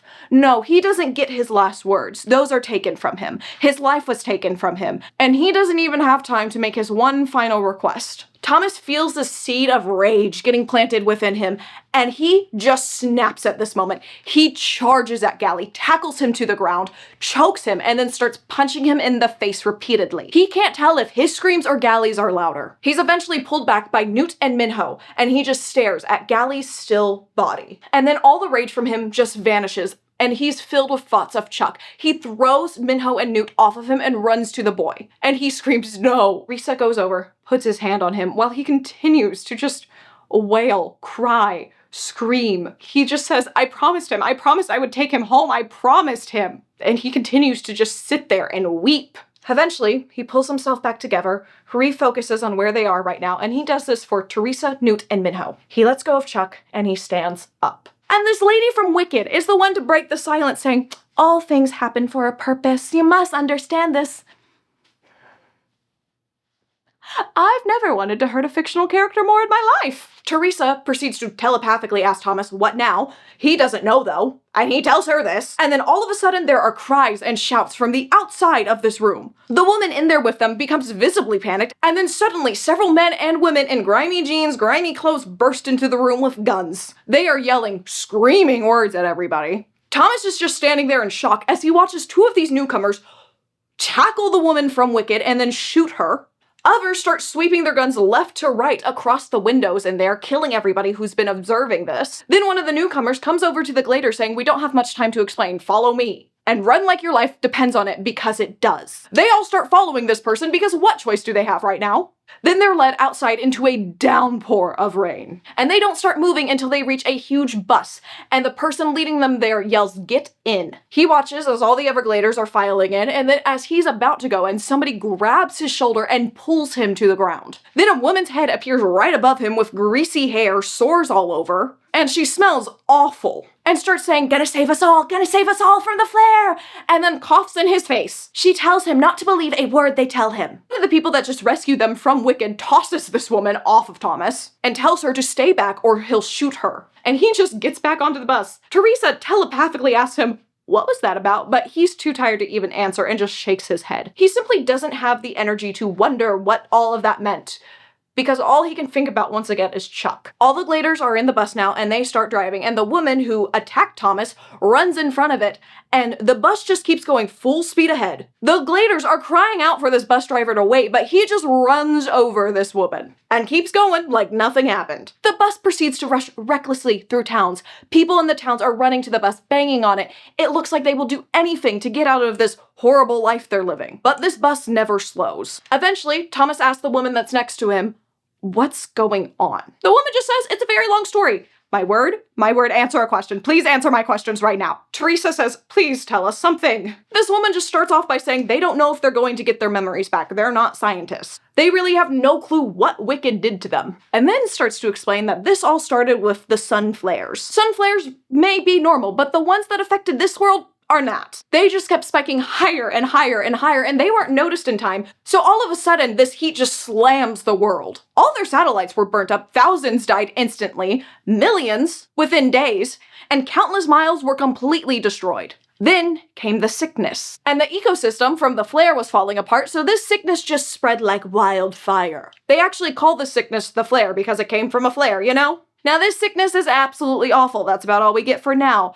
And only the richest of people can treat it, but nobody has a cure for it. Unless the rumors from the Andes are true. She then starts explaining why Wicked had the Gladers. They were just a few of millions of children that were orphaned after the flare happened, but apparently Wicked tested thousands of kids, and these kids were chosen for the big test. See, everything they went through was calculated. We already kind of knew this. It was so Wicked could study their brainwaves and their thoughts, all in an attempt to possibly find a cure for the flare. Basically, what this flare does is it causes delusion and animal instincts slowly start to take over. It destroys you slowly by destroying your humanity. It lives in the brain. This lady tells them that it's better to die than to catch it. She starts going on about how her group won't let Wicked continue to do this to children, though. They've sworn their lives to fight Wicked because they can't lose their humanity during this, no matter the end result. Then she's done talking and she just tells them they will learn more in time. Apparently, this group lives up north and they're separated from the Andes by thousands of miles. And the stretch in the middle of where they live and where the Andes are is called the Scorch, which is centered right around the equator. It's basically just a giant awful desert where people who are consumed by the flare live. Right now, the group that got them is trying to cross this land to find a cure, and they're hoping these kids will help them. Thomas and Teresa are just too tired to really think or talk about any of this right now, so they agree to talk about it later. Then, after a couple more hours, the bus finally parks. They go into this building filled with bunk beds, there's bright colors everywhere, there's bathrooms, and they get fed pizza for dinner after they clean themselves up. This normalcy is overwhelming to them. A lot of these boys have been living in the Glade for at least a year. It's hard for Thomas to enjoy any of this, though, because he just keeps thinking about Chuck. And this depression just starts to come over him. Most of the Gladers are remaining quiet during this whole time, and then they just head to bed. Thomas is sharing a bunk bed with Minho, and Teresa is in a separate room from the rest of them. As they're all in their bunks, Minho asks Thomas what he thinks happened to the Gladers that stayed. He obviously doesn't know, but he's pretty sure it's nothing good. And when Minho asks him if he thinks they're safe with these people, he says yes. Minho says something else, but Thomas is kind of tuning him out at this point. Exhaustion is starting to overtake him. He doesn't hear it. He does fight this exhaustion off just long enough to check in with Teresa, though. They do a quick little checkup, and then she says, I'm really sorry about Chuck. Thomas responds explaining that Chuck could be really annoying, but it hurts him because Chuck felt like his brother. He begins to start to say, I promised him, and she tells him to stop, because half of them still made it out of that maze, and all of them would have died if they stayed. But he can't get over the fact that Chuck died. She reminds him, though, that Chuck died to save him. He can't waste it. He begins to tear up and tells her, I want to remember you. I want to remember us. You know, before. She says, me too. He says, it seems like we were... She just cuts him off saying, I know. And again, I hate to be this person, but they don't know where their relationship came from. I'm hoping that their emotions are in tune enough. I'm really, really hoping that nothing is getting mixed up there. But, like, does this thought not cross their minds? Because it would cross mine. I'd be like, I don't have any memories. I'm scared. We look too similar. They then just say goodnight, and Thomas rolls over, and he passes out pretty quickly. Now, the epilogue. It's an email titled Thoughts on Maze Trial Group A.